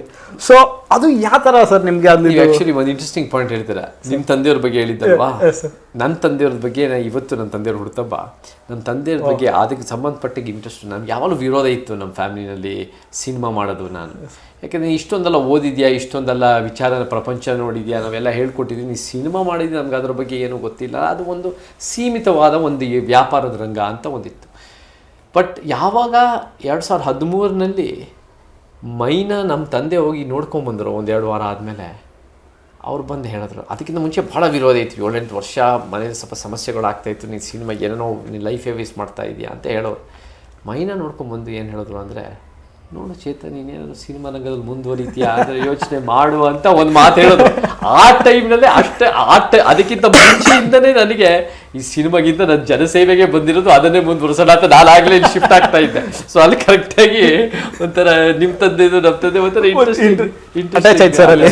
So how was Mynaa sir? Mynaa ಮೂವಿದ್ ನಾನು ಒಂದು ಕ್ಲಿಪ್ ನೋಡಿದೆ ಯೂಟ್ಯೂಬಲ್ಲಿ, ರಿಸರ್ಚ್ ಮಾಡ್ತಿದ್ದೆ. So making of Mynaa movie ಅಂತ ಇತ್ತು. ಸೊ ಅದ್ರಲ್ಲಿ ತುಂಬ ಚೆನ್ನಾಗಿ ಲೊಕೇಶನು, ನೀವು ಫುಲ್ ಹೆಂಗಾಗಿದ್ರಿ, ಬಾಡಿ ಫುಲ್ ಸಣ್ಣಗೆ ಇದ್ರಿ, ಕೂದಲು. ಸೊ ಅದು ಯಾವ ಥರ ಎಕ್ಸ್ಪೀರಿಯನ್ಸ್ ಇತ್ತು ಸರ್ ನಿಮ್ಮ ಮೈನಾ ಮೂವಿ? ಹೌದು, ಮೈನಾ ಇಟ್ಸ್ ಒಳ್ಳೆ ಎಕ್ಸ್ಪೀರಿಯನ್ಸೇ ನನಗೆ. ಫ್ರಮ್ ದ ಪಾಯಿಂಟ್ ಆಫ್ ನನಗೆ ನಿಜವಾಗ್ಲೂ ನಾನು ಮಾಡಿರೋ ಸಿನಿಮಾಗಳಲ್ಲಿ ನನಗೆ ಫೇವ್ರೆಟ್ ಸಿನಿಮಾನೇ ಮೈನಾನೇ. ಆ್ಯಂಡ್ ಅದು ನಾಗಶೇಖರ್ ಅವರಿಂದನೇ ಅಷ್ಟು ಅತ್ಯುತ್ತಮವಾದ ಸಿನಿಮಾ ಆಗಿದ್ದು. ಅವರ ಕ್ರಿಯೇಟಿವಿಟಿ, ಅವರ ಒಂದು ಪ್ರತಿಯೊಂದು ಅಟೆನ್ಷನ್ ಟು ಡೀಟೇಲ್ಸು, ಅವರ ಲೊಕೇಶನ್, ಅದ್ರ ಜೊತೆ ಬೇರೆ ಬೇರೆ ಸಪೋರ್ಟಿವ್ ಇತ್ತು. ಸತ್ಯ ಹೆಗ್ಡೆ ಅವರಾಗಿರ್ಬೋದು, ಜೆಸಿಗೆಟ್ ಮ್ಯೂಸಿಕ್ ಆಗಿರ್ಬೋದು, ವಜ್ರೇಶ್ವರಿ ಕುಮಾರ್ ಪ್ರೊಡ್ಯೂಸರ್ ಆಗಿರ್ಬೋದು, ಅನೇಕರೆಲ್ಲ ಇದ್ದರು. ಬಟ್ ಮೇಯ್ನ್ ಏನಂದರೆ ಅದು ನಾಗಶೇಖರ್ ಅವರ ವಿಷನ್ನು. ಆ್ಯಂಡ್ ನಾನು ಫಸ್ಟ್ ಟೈಮ್ ಕತೆ ಕೇಳಿದಾಗ 2012ರಲ್ಲಿ ಕತೆ ಕೇಳಿದೆ. ನನಗೆ ನಾನು ಅಷ್ಟೊತ್ತಿಗಾಗಲೇ ಎಷ್ಟೋ ಕತೆಗಳು ಕೇಳಿದ್ದೆ. ಯಾಕೆಂದರೆ ಸಿನಿಮಾ ರಂಗದಲ್ಲೇ ಅಷ್ಟೊತ್ತಿಗಾಗಲೇ ಒಂದು 5-6 ವರ್ಷದಲ್ಲಿ ಇದ್ದಿದ್ದೆ. ಕತೆಗಳು ಬೇರೆ ಬೇರೆ ಹಂತಕ್ಕೆ ಗುಡ್ ಆ್ಯಂಡ್ ಬ್ಯಾಡ್ ಕೇಳಿದ್ದೆ. ನಾಗಶೇಖರ್ ಅವ್ರ ಕತೆ ಹೇಳಿದಾಗ ನನಗೆ ಆ ಕತೆ ಕೇಳಿದಾಗ 2 ಸಲ ಕಣ್ಣಲ್ಲಿ ನೀರು ತುಂಬ್ಕೊಂತು. Okay okay. ಸೊ 2 ಸಲ ಕಣ್ಣಲ್ಲಿ ನೀರು ತುಂಬ್ಕೊಂಡು ಅಂತ ಅಂದಾಗ ನನಗೆ ಗೊತ್ತಾಯಿತು, ಈ ಸಿನಿಮಾ ನಿಜವಾಗ್ಲೂ ಅವರು ಹೇಳಿರೋ ರೀತಿ ಅವ್ರು ತೋರಿಸಿದ್ರೆ ಇದು ಚೆನ್ನಾಗಾಗೋ ಸಾಧ್ಯತೆಗಳು ಖಂಡಿತ ಇದೆ. And Nagashekar of course is a very good story teller. But ಆ ಸ್ಟೋರಿ ಟೆಲ್ಲಿಂಗ್ ಅನ್ನೋದು ಕೂಡ ಅದರ ಒಳಗೆ ಒಂದು ಉತ್ತಮವಾದ ಸಾರಾಂಶ, ಕತೆ ಸಾರಾಂಶ ಭಾಳ ಅದ್ಭುತವಾಗಿತ್ತು. ಸೊ ಅದರ ಇಮೋಷನ್ಸು ಭಾಳ ಚೆನ್ನಾಗಿತ್ತು. ಮತ್ತು ನನಗೆ ಇನ್ನೊಂದು ಒಂದು ಘಟನೆ ಹೇಳ್ತೀನಿ ಆ ಮೈನದ್ದು. ಅಲ್ಲಿ ಒಂದು ಸೀನ್ ಬರುತ್ತೆ, ಭಾಳ ಒಂದು ಇಂಟಿಮೇಟ್ ಎಮೋಷ್ನಲ್ ಸೀನ್. ಆ ಇಂಟಿಮೇಟ್ ಎಮೋಷ್ನಲ್ ಸೀನ್ ಅನೇಕ ಕಾರಣಗಳು. ನಮಗೆ ಸೆಟ್ಟಲ್ಲಿ ಏನಾಗುತ್ತೆ ಸಮರ್ಥಮ್ಮ ಅಂದರೆ, ಸೆಟ್ಟಲ್ಲಿ ಬೇರೆ ಬೇರೆ ಥರ ನಡೀತಾ ಇರುತ್ತೆ. ಸೆಟ್ಟಲ್ಲಿ ಎಷ್ಟೋ ಒಂದು ಸಮಸ್ಯೆಗಳು ನಡೀತಾ ಇರುತ್ತೆ, ನಗ್ನಗ್ತಾ ಎಪಿಸೋಡ್ಸ್ ನಡೀತಾ, ಏನೇನೋ ನಡೀತಾ ಇರುತ್ತೆ, problems, good happy, good and bad. So ಅಲ್ಲಿ ಸೆಟ್ಟಲ್ಲಿ ಏನೋ ಒಂದು ಸಮಸ್ಯೆಗಳಾಗಿ ನನಗೆ ಈ ಎಮೋಷನಲ್ ಸೀನು ಇದು ಹೆಂಗೆ ಮಾಡೋದು, ಇದು ಭಾಳ ಪ್ರೀತಿ, ಇದು ಭಾಳ ಎಫೆಕ್ಷನ್ ಸೀನು, ಇದನ್ನು ಹೆಂಗೆ ಮಾಡೋದು ಅಂತ ಯೋಚನೆ ಮಾಡ್ತಾಯಿದ್ದೆ. ಫಲ ಏನೋ ಒಂದು ಮಾಡಲೇಬೇಕು ಅಂತ ಹೋದೆ. ಅಲ್ಲಿ ನಾವು ಸೀನ್ ಶೂಟ್ ಮಾಡಾದ್ಮೇಲೆ next day Nagashekar rough cut ತೋರಿಸಿದ್ರು. ಸುಮ್ಮನೆ ರಫ್ ಕಟ್ ಮಾಡಿದ್ದು. ಆ ರಫ್ ಕಟ್ಟು 1.5 ನಿಮಿಷದ ರಫ್ ಕಟ್ ನೋಡಿಬಿಟ್ಟು ನನಗೆ ಅನಿಸ್ಬಿಡ್ತು ಅಲ್ಲಿ ಶೂಟಿಂಗ್ ಸೆಟ್ಟಲ್ಲೇ ಎಷ್ಟು ಚೆನ್ನಾಗಿ ಎಮೋಷನ್ಸ್ ಕ್ಯಾಪ್ಚರ್ ಮಾಡಿದ್ದಾರೆ. ನನಗೆ ಅದ್ರಲ್ಲಿ ಆ್ಯಕ್ಟಿಂಗ್ ಮಾಡಿದಾಗೂ ಚೆನ್ನಾಗಿ ಬಂದಿದೆ ಅಂತ ಕಾನ್ಫಿಡೆನ್ಸ್ ಬಂದರೆ ನನಗೇನು ಆಶ್ಚರ್ಯ ಇರಲ್ಲ. ಬಟ್ ನನಗೆ ಏನೇನೋ ಒಂದು ರೀತಿ ಅದು ಏನೋ ಮಾಡಬೇಕಲ್ಲ ಈ ಸೀನ್ ಅಂತ ಮಾಡಿಬಿಟ್ಟು, ಆದರೂ ಕೂಡ ತೆರೆ ಮೇಲೆ ಅಷ್ಟು ಒಂದು ರಫ್ ಕಟ್ಟಲ್ಲಿ ಅಷ್ಟು ಚೆನ್ನಾಗಿ ತೋರಿಸಿದ್ದಾರೆ ಅಂದಾಗ ನನಗಿಲ್ಲಪ್ಪ, ಇವರು ಭಾಳ ಒಳ್ಳೆ ಟ್ಯಾಲೆಂಟೆಡ್ ಡೈರೆಕ್ಟರು, ಈ ಸಿನಿಮಾ ಖಂಡಿತ ಚೆನ್ನಾಗಾಗತ್ತೆ ಅಂತ ಕಾನ್ಫಿಡೆನ್ಸ್ ಇತ್ತು. ಆ್ಯಂಡ್ ಇಟ್ ವಾಸ್ ಅಲ್ಲಿ ಲೊಕೇಶನ್ಸು, ಆ ಒಂದು ದೂದ್ ಸಾಗರು ಭಾಳ, ಅದು ಒಂದೇ ದೊಡ್ಡ ಎಕ್ಸ್ಪೀರಿಯನ್ಸು. ಆ್ಯಂಡ್ ಚೆನ್ನಾಗಿ ಬಂತು ಸಿನಿಮಾ. ಮೇಯ್ನ್ ಒಂದು ಸಿನಿಮಾ ಅಂದರೆ ಸಮರ್ಥಿಗಳಿಗೆ ಅದು ಒಂದು ಎಮೋಷನಲ್ಲಿ ಜನರಿಗೆ ರೀಚ್ ಆಗಬೇಕು, ಎಮೋಷನಲಿ ಜನರಿಗೆ ಕನೆಕ್ಟ್ ಆಗಬೇಕು. ಆ ಎಮೋಷನ್ ಕನೆಕ್ಟ್ ಮಾಡೋ ರೀತಿಯಲ್ಲಿ ನಿಮಗೆ ಅಫ್ಕೋರ್ಸ್ ಸ್ಕ್ರಿಪ್ಟು ಇರಬೇಕು, ಆ ಒಂದು ಮೇಕಿಂಗು ಇರಬೇಕು, ಆ ಮ್ಯೂಸಿಕ್ಕು ಇರಬೇಕು, ಆ ಪರ್ಫಾರ್ಮೆನ್ಸು ಇರಬೇಕು, ಆ ಕ್ಯಾರೆಕ್ಟರೈಸೇಷನ್ ಇರಬೇಕು, ಎಲ್ಲ ರೀತಿಯಲ್ಲಿ ಅದು ಕೂಡ ಬರಬೇಕು. ಸೊ ಮೈನಾದಲ್ಲಿ ಎಲ್ಲ ರೀತಿ ಕೂಡ ಬಂತು. And I am happy. ಅಂಥ ಪಾತ್ರ ನಾನು ಫಸ್ಟ್ ಟೈಮ್ ಆ ಪಾತ್ರ ಕೇಳಿದಾಗ ಸಮರ್ಥಮ್ಮ ನನಗೆ ಇಂಥ ಪಾತ್ರನ, ಇಂಥ ಉತ್ತಮ ವ್ಯಕ್ತಿಯ ಪಾತ್ರನ ನಾನು ನಿಭಾಯಿಸಬಲ್ಲೇನಾ ಅಂತ ನನಗೂ ಪ್ರಶ್ನೆ ಬಂತು. ಯಾಕೆ this is an extraordinary character. ಅವನು ಕಾಲಿಲ್ಲದೆ ಇರೋನ ಲವ್ ಮಾಡಿ ಅವನು ಕಾಲಾಗಿ ಅವನು ಎಲ್ಲ ರೀತಿ ನೋಡ್ಕೊತಾನೆ. ಆ್ಯಂಡ್ ಈಸ್ ಚೂಲಿ a very extraordinary human being ಆ ಕ್ಯಾರೆಕ್ಟರು. ಸೊ ಆ ಕ್ಯಾರೆಕ್ಟರ್ನಲ್ಲಿ ಪಾತ್ರ ಮಾಡಬೇಕು ಅಂದಾಗಲೂ ಕೂಡ ನಾನು ಯೋಚನೆ ಮಾಡಿ, ಆಮೇಲೆ ಅದರಿಂದ ನನಗೆ ಭಾಳ ಒಂದು ಲೈಫ್ ಮೇಲೆ ನನಗೆ ಬೇರೆ ಬೇರೆ ಥರ ಆಲೋಚನೆ ಮಾಡೋಕ್ಕೂ ಒಂದು ಅವಕಾಶ ಸಿಗ್ತದೆ. ಎವ್ರಿ ಪಾತ್ರನೂ ಕೂಡ ನಮಗೆ ಗೊತ್ತಿಲ್ಲದಿದ್ರೂ ಕೂಡ it makes an impact on our lives. ಹೇಗೆ ಪ್ರತಿಯೊಂದು ವ್ಯಕ್ತಿನೂ ಕೂಡ ನಮಗೆ ಗೊತ್ತಿಲ್ಲದೆ ಇರೋದು ಅವ್ರು ಹೇಳ್ಕೊಡ್ಬೋದು, ನಮ್ಮ ಯೋಚನೆ ಮಾಡಿಲ್ಲದೆ ಇರೋದು ಅವ್ರು ಯೋಚನೆ ಮಾಡೋಕ್ಕೆ ನಮಗೆ ತೋರಿಸ್ಕೊಡ್ಬೋದು. ಹಾಗೆಯೇ ಪ್ರತಿಯೊಂದು ಪಾತ್ರ ಮಾಡಿದಾಗಲೂ ಕೂಡ ಅದು ನಾವು ಕೊನೆಯದಾಗಿ ನಾವು ನೇಣು ತುದಿಯ ಗೊಂಬೆಯಂತೆ ಅವ್ರು ಹೇಳಿದ ಚೌಕಟ್ಟಿನಲ್ಲೇ ನಾವು ಮಾಡಬೇಕು. ಬಟ್ ಆ ಪಾತ್ರದಲ್ಲಿರೋ ಒಂದು ರೀತಿ ವಿಚಾರಗಳು, ಆ ಪಾತ್ರದಲ್ಲಿರೋ ವ್ಯಕ್ತಿತ್ವ, ಅದು ಕೂಡ ನಮ್ಮ ಮೇಲೆ ಪರಿಣಾಮ ಬೀರುತ್ತೆ. ಸೊ ಅದು ಕೂಡ it was a really eye opening and very meaningful ಅರ್ಥಗರ್ಭಿತವಾದ ಒಂದು ಅನುಭವ ಅಂತ ಹೇಳಿದ್ರೆ ಸುಳ್ಳಿಲ್ಲ. Sir, how was your coordination with heroines Nithya madam? ಆ ನಿತ್ಯ ಭಾಳ ಒಳ್ಳೆ performer, is a very good performer and ಭಾಳ ಪ್ರತಿಭಾವಂತರು ಆ್ಯಂಡ್ ಭಾಳ ವರ್ಷಗಳಿಂದ ಇವಳು ಕೂಡ ಮೇ ಬಿ ಅಬೌಟ್ 2 ವೀಕ್ಸ್ಗೋ ನಾನು ನೆಟ್ಫ್ಲಿಕ್ಸಲ್ಲಿ ಅವ್ರದ್ದು ಅನೇಕ ಇದು ಸಿನಿಮಾಗಳು ಮತ್ತು ಬೇರೆ ಬೇರೆ ವೆಬ್ ಸೀರೀಸು ನಾವು ನೋಡ್ಕೊಂಡು ಬರ್ತಾ ಇದ್ವಿ. Is very talented. ನಾನು ಕೂಡ 2 ವಾರದ ಹಿಂದೆ ಅವ್ರನ್ನ ಮಾತಾಡಿದೆ ಅವ್ರ ಜೊತೆ. ಆ್ಯಂಡ್ ಸೊ ನೋಡೋಣ ನಾವೇನಾದರೂ how we could work together in the future ಅನ್ನೋದು ಡಿಸ್ಕಷನ್ ಇದೆ ನನಗೆ. ಆ್ಯಕ್ಚುಲಿ ಆ ದಿನಗಳು ನೀವು ಹೇಳಿದಾಗಲೂ ಕೂಡ ಆ ದಿನಗಳು ಅರ್ಚನೂ is also very good talented good person. And ಅವ್ರ ಜೊತೆನೂ ಕೂಡ ನಂದು ತೆಲುಗು ಸಿನಿಮಾದಲ್ಲಿ 15 ವರ್ಷ ಆದಮೇಲೆ we work together in the same cinema again after ಆ ದಿನಗಳು. ಸೊ ಅವ್ರ ಜೊತೆನೂ ನಾವು ಆಗಾಗ ನಾನು ಮೇಘ ಮತ್ತು ಅರ್ಚನಾ ಅವ್ರ ಹಸ್ಬೆಂಡು ಒಂದ್ಸಲಿ ಭೇಟಿನೂ ಮಾಡಿದ್ವಿ. ಸೊ ಎಷ್ಟೋ ಸರಿ ಏನಾಗುತ್ತೆ ಸಮರ್ಥಮ್ಮ ಅಂದರೆ ನಮಗೆ ಸಿನಿಮಾ ಆದಮೇಲೆ ಟಚ್ಚಲ್ಲಿರಲ್ಲ, ಸಿನಿಮಾ ಆದಮೇಲೆ ಕನೆಕ್ಷನ್ ಹೊರಟೋಗ್ಬಿಡುತ್ತೆ. ಅವ್ರ ಪಾಡಿಗೆ ಅವ್ರ ಸಿನಿಮಾಗಳು ಮಾಡಿಕೊಂಡು ಅವ್ರದ್ದು ನಮ್ಮ ಪಾಡಿಗೆ ನಮಗೆ ಅನ್ನೋದು ಬಂದ್ಬಿಡುತ್ತೆ. ಬಟ್ ಆ ಸಿನಿಮಾ ಟೈಮ್ನಲ್ಲಿ ಭಾಳ ಒಂದು ವಿ ವರ್ಕ್ ಟುಗೆದರ್ ಡೈಲಿ ಒಂದು ರೀತಿ ವಿ ಮೀಟ್. ಬಟ್ ನಿಜವಾಗ್ಲೂ ಆ ಸಿನಿಮಾದ ಎಕ್ಸ್ಪೀರಿಯೆನ್ಸ್ಗಳು ಚೆನ್ನಾಗಿದ್ದು ನಾವು ಟಚ್ಚಲ್ಲಿ ಇಟ್ಕೊಂಡಿದ್ದಾಗ we can reminisce about old memories and we can build new experiences together in terms of cinema and the outside world and ಬೇರೆ. ಸೊ ಅದು ಕೂಡ ನನಗೆ ಆವಾಗ ಅರ್ಚದಂದು ಏನಂದರೆ ಆ ದಿನಗಳಲ್ಲಿ ಅವಾಗ ತಾನೇ ಕರ್ನಾಟಕಕ್ಕೆ ಬಂದಿದ್ದೆ. ನಾನು ಗಿಕ್ಸು ನಾನು ಅವೆಲ್ಲ ಹೇಳಿದೆ ಯಾವುದು ಮುಖ್ಯ ಆಗಿದ್ರೆ ಅಲ್ಲಿ ಎಲ್ಲ ಭಾಳ ಎಣ್ಣೆ ಹಾಕೋರು ಫುಲ್ ಹೇರಿಗೆ. ನಾನು ಏನೋ ಮಾಡ್ತಿದ್ದಾರೆ ಏನು ಮಾಡ್ತಾರೋ ಮಾಡಲಿ ಅಂತ ಸುಮ್ಮನೆ ಇದ್ದೆ. ಅರ್ಚನಾ ಬಂದ್ಬಿಟ್ಟು ಕೊನೆ ಯಾವಾಗ ಸಾಂಗ್ ಶೂಟಿಂಗ್ ಬರೋದು, ಚೇತನ್ ನೀನು ಹಿಂಗೆಲ್ಲ ಎಣ್ಣೆ ಎಲ್ಲ ಹಾಕ್ಕೊಳಕ್ಕಾಗಲ್ಲ, ಆ ಎಣ್ಣೆ ಅವನ್ನೇ ನಿಲ್ಲಿಸ್ಬಿಟ್ಟು ನೀನು ಸುಮ್ಮನೆ ಹಿಂಗೆ ಮಾಡ್ಕೊಂಡು ಹೋಗುವಂಥ ಸಾಂಗ್ಸ್ನಲ್ಲಿ ಅದಕ್ಕೆ ಎಣ್ಣೆ ಅನ್ನೋದು ಇಲ್ಲ. ಅದರಲ್ಲಿ ಇಲ್ಲ ಅಂದರೆ ಫುಲ್ಲು ಎಣ್ಣೆ ಹಾಕ್ಬಿಟ್ಟು ಈ ಥರದ್ದು ನನಗೆ ಗೊತ್ತಾಗ್ತಿರೋದು. ನನಗೆ ಒಂಥರ ನೀವೇನು ಮಾಡ್ತೀರೋ ಮಾಡಿ ಅಷ್ಟೇ ಇನ್ನೇನಿರುತ್ತೆ. ಬಟ್ ಅವಳು Archana was the one who insisted that not to. And ಅದಕ್ಕೆ ಸಾಂಗ್ಸ್ನಲ್ಲಿ ಅದು ಒಂದು ಸ್ವಲ್ಪ ಫ್ರೆಶ್ ಆಗಿ ಕಾಣೋದು ಆ ಕಾರಣ ಇದೆ. ಸರ್, ಇದು ಕ್ವಶನ್ ತುಂಬ ಇಡೀ ಕರ್ನಾಟಕದ ಜನಕ್ಕೆ close. So Puneeth Rajkumar sir ನಮ್ಮನ್ನ ಬಿಟ್ಟು ಒಂದು 4 ವರ್ಷ ಆಯಿತು. ಸೊ 2 ದಿನ ಮುಂಚೆ ಮೈನಾ ಮೂವಿ ಶಾರ್ಟಲ್ಲಿ ನಾನು ನೋಡಿದೆ, ಫಸ್ಟ್ ಕ್ಲಿಪ್ ತೆಗೆದು ಪುನೀತ್ ರಾಜ್ಕುಮಾರ್ ಸರ್ ಮತ್ತು ಅಶ್ವಿನಿ ಮೇಡಮ್ ಇಬ್ಬರು ಬಂದು ಫಸ್ಟು ಕ್ಲಾಪ್ ಮಾಡಿದರು. ಸೊ ನಿಮ್ದು ಯಾವ ಥರ ಕನೆಕ್ಷನ್ ಇತ್ತು ಸರ್ ಪುನೀತ್ ಸರ್ ಜೊತೆ? ಹೌದು, ಮೈನಾ ಟೈಮ್ಗಿಂತ ಮುಂಚೆಯಿಂದನೂ ಕೂಡ ನನಗೂ ಅಪ್ಪು ಸರ್ಗೆ ಒಂದು ಕ್ಲೋಸ್ ಬಾಂಡಿಂಗ್ ಇತ್ತು. ಅವರು ನಮಗೆ ಯಾವಾಗ ಭೇಟಿಯಾದರು ಅಂದರೆ ಅಮೃತ ಮಹೋತ್ಸವ ಅಂತ ಒಂದು 75ನೇ ವರ್ಷ ಒಂದು ಕನ್ನಡ ಚಿತ್ರರಂಗದ ಒಂದು ಪಯಣದಲ್ಲಿ ಅದು ಒಂದು ಮುಖ್ಯವಾದ ಸಂದರ್ಭ. ಆವಾಗ 2009 ಆವಾಗ ತಾನೇ ನನ್ನ ಬಿರುಗಾಳಿ ಸಿನಿಮಾ ಬಿಡುಗಡೆ ಆಗಿತ್ತು. ಆ್ಯಂಡ್ ಅದಕ್ಕಿಂತ ಮುಂಚೆ ನನಗೆ Appu sir I may be met him once or twice, but ನನಗೆ ಅಷ್ಟೊಂದು ಹತ್ತಿರದ ಪರಿಚಯ ಇರಲಿಲ್ಲ. ಆ ಟೈಮ್ನಲ್ಲಿ ವಿ ಬಿಕೇಮ್ ಒಂದು ಬಾಂಡಿಂಗ್ ಆಯಿತು. ಅವ್ರನ್ನ ನಾನು ಯಾವಾಗಲೂ ಅಣ್ಣನ ಥರ ನೋಡ್ತಾ ಇದ್ದೆ. ಅವರು ಕೂಡ ನನ್ನ ಮೇಲೆ ಭಾಳ ಪ್ರೀತಿ ತೋರಿಸ್ತಾಯಿದ್ರು. And he was very affectionate. And ಅವರು ಕೂಡ ನನಗೇನಾದರೂ ಕಷ್ಟ ಆದರೆ he would guide me. And ನಾನು ಎಂಡೋಸಲ್ಫನ್ ಅಂತ ಒಂದು ಹೋರಾಟ ಮಾಡಿದಾಗ 2012ರಲ್ಲಿ ಈ ಕೀಟನಾಶಕದಿಂದ ದಕ್ಷಿಣ ಕನ್ನಡ ಬೆಳ್ತಂಗಡಿ ಪುತ್ತೂರಿನಲ್ಲಿ ಏನೇನು ಅಲ್ಲಿ ಭಾಳ ಸಮಸ್ಯೆಗಳಾಗಿರೋದನ್ನು ಫಸ್ಟ್ ಪರ್ಸನ್ ನಾನು ಹೋಗಿದ್ದೆ ಅಪ್ಪು ಸರ್ಗೆ. ಅಪ್ಪು ಸರ್ ವಾಸ್ ವೆರಿ ನಾನು ಕೂಡ ಹೆಂಗೆ ಹೆಲ್ಪ್ ಮಾಡ್ಬೋದು ಹೇಳಿ ಚೇತನ್, ನಾವು ಕೂಡ ಮಾಡೋಣ ಅಂತ ಸಪೋರ್ಟಿವ್ ಆಗಿದ್ದರು. ಮೇಯ್ನ್ ಕಾರಣ ನನಗೂ ಅಪ್ಪು ಸರ್ಗೆ ಕ್ಲೋಸ್ ಆಗಿದ್ದು, ನಾವಿಬ್ಬರು ಒಂದೇ ಜಿಮ್ಮಿಗೆ ಹೋಗ್ತಾಯಿದ್ವಿ. ನಾವು 9-10 ವರ್ಷ we went to the same gym.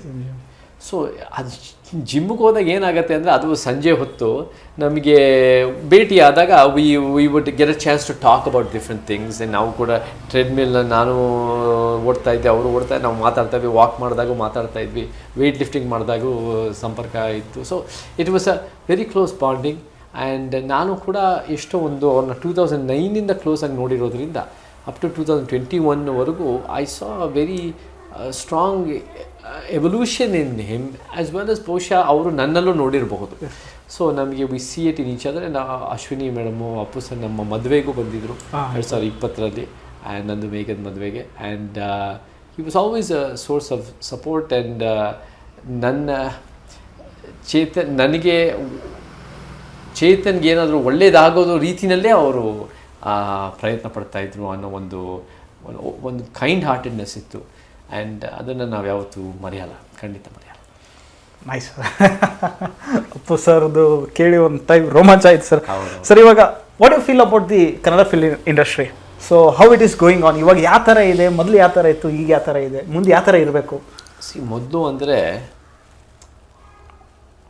ಮೊದಲು ಅಂದರೆ ನಮ್ಗೆ ಅಫ್ಕೋರ್ಸ್ ಚಿಕ್ಕ ವಯಸ್ಸಿಂದನೂ ಬಂಗಾರದ ಮನುಷ್ಯ, ಭೂತಯ್ಯನ ಮಗ, ಅಯ್ಯು, ಬೇರೆ ಬೇರೆ ಅತ್ಯುತ್ತಮ ಸಿನಿಮಾಗಳು ನೋಡ್ಕೊಂಡು ನಾವೆಲ್ಲ ಚಿಕ್ಕ ವಯಸ್ಸನ್ನು ನಾವು ನೋಡಿದ್ವಿ.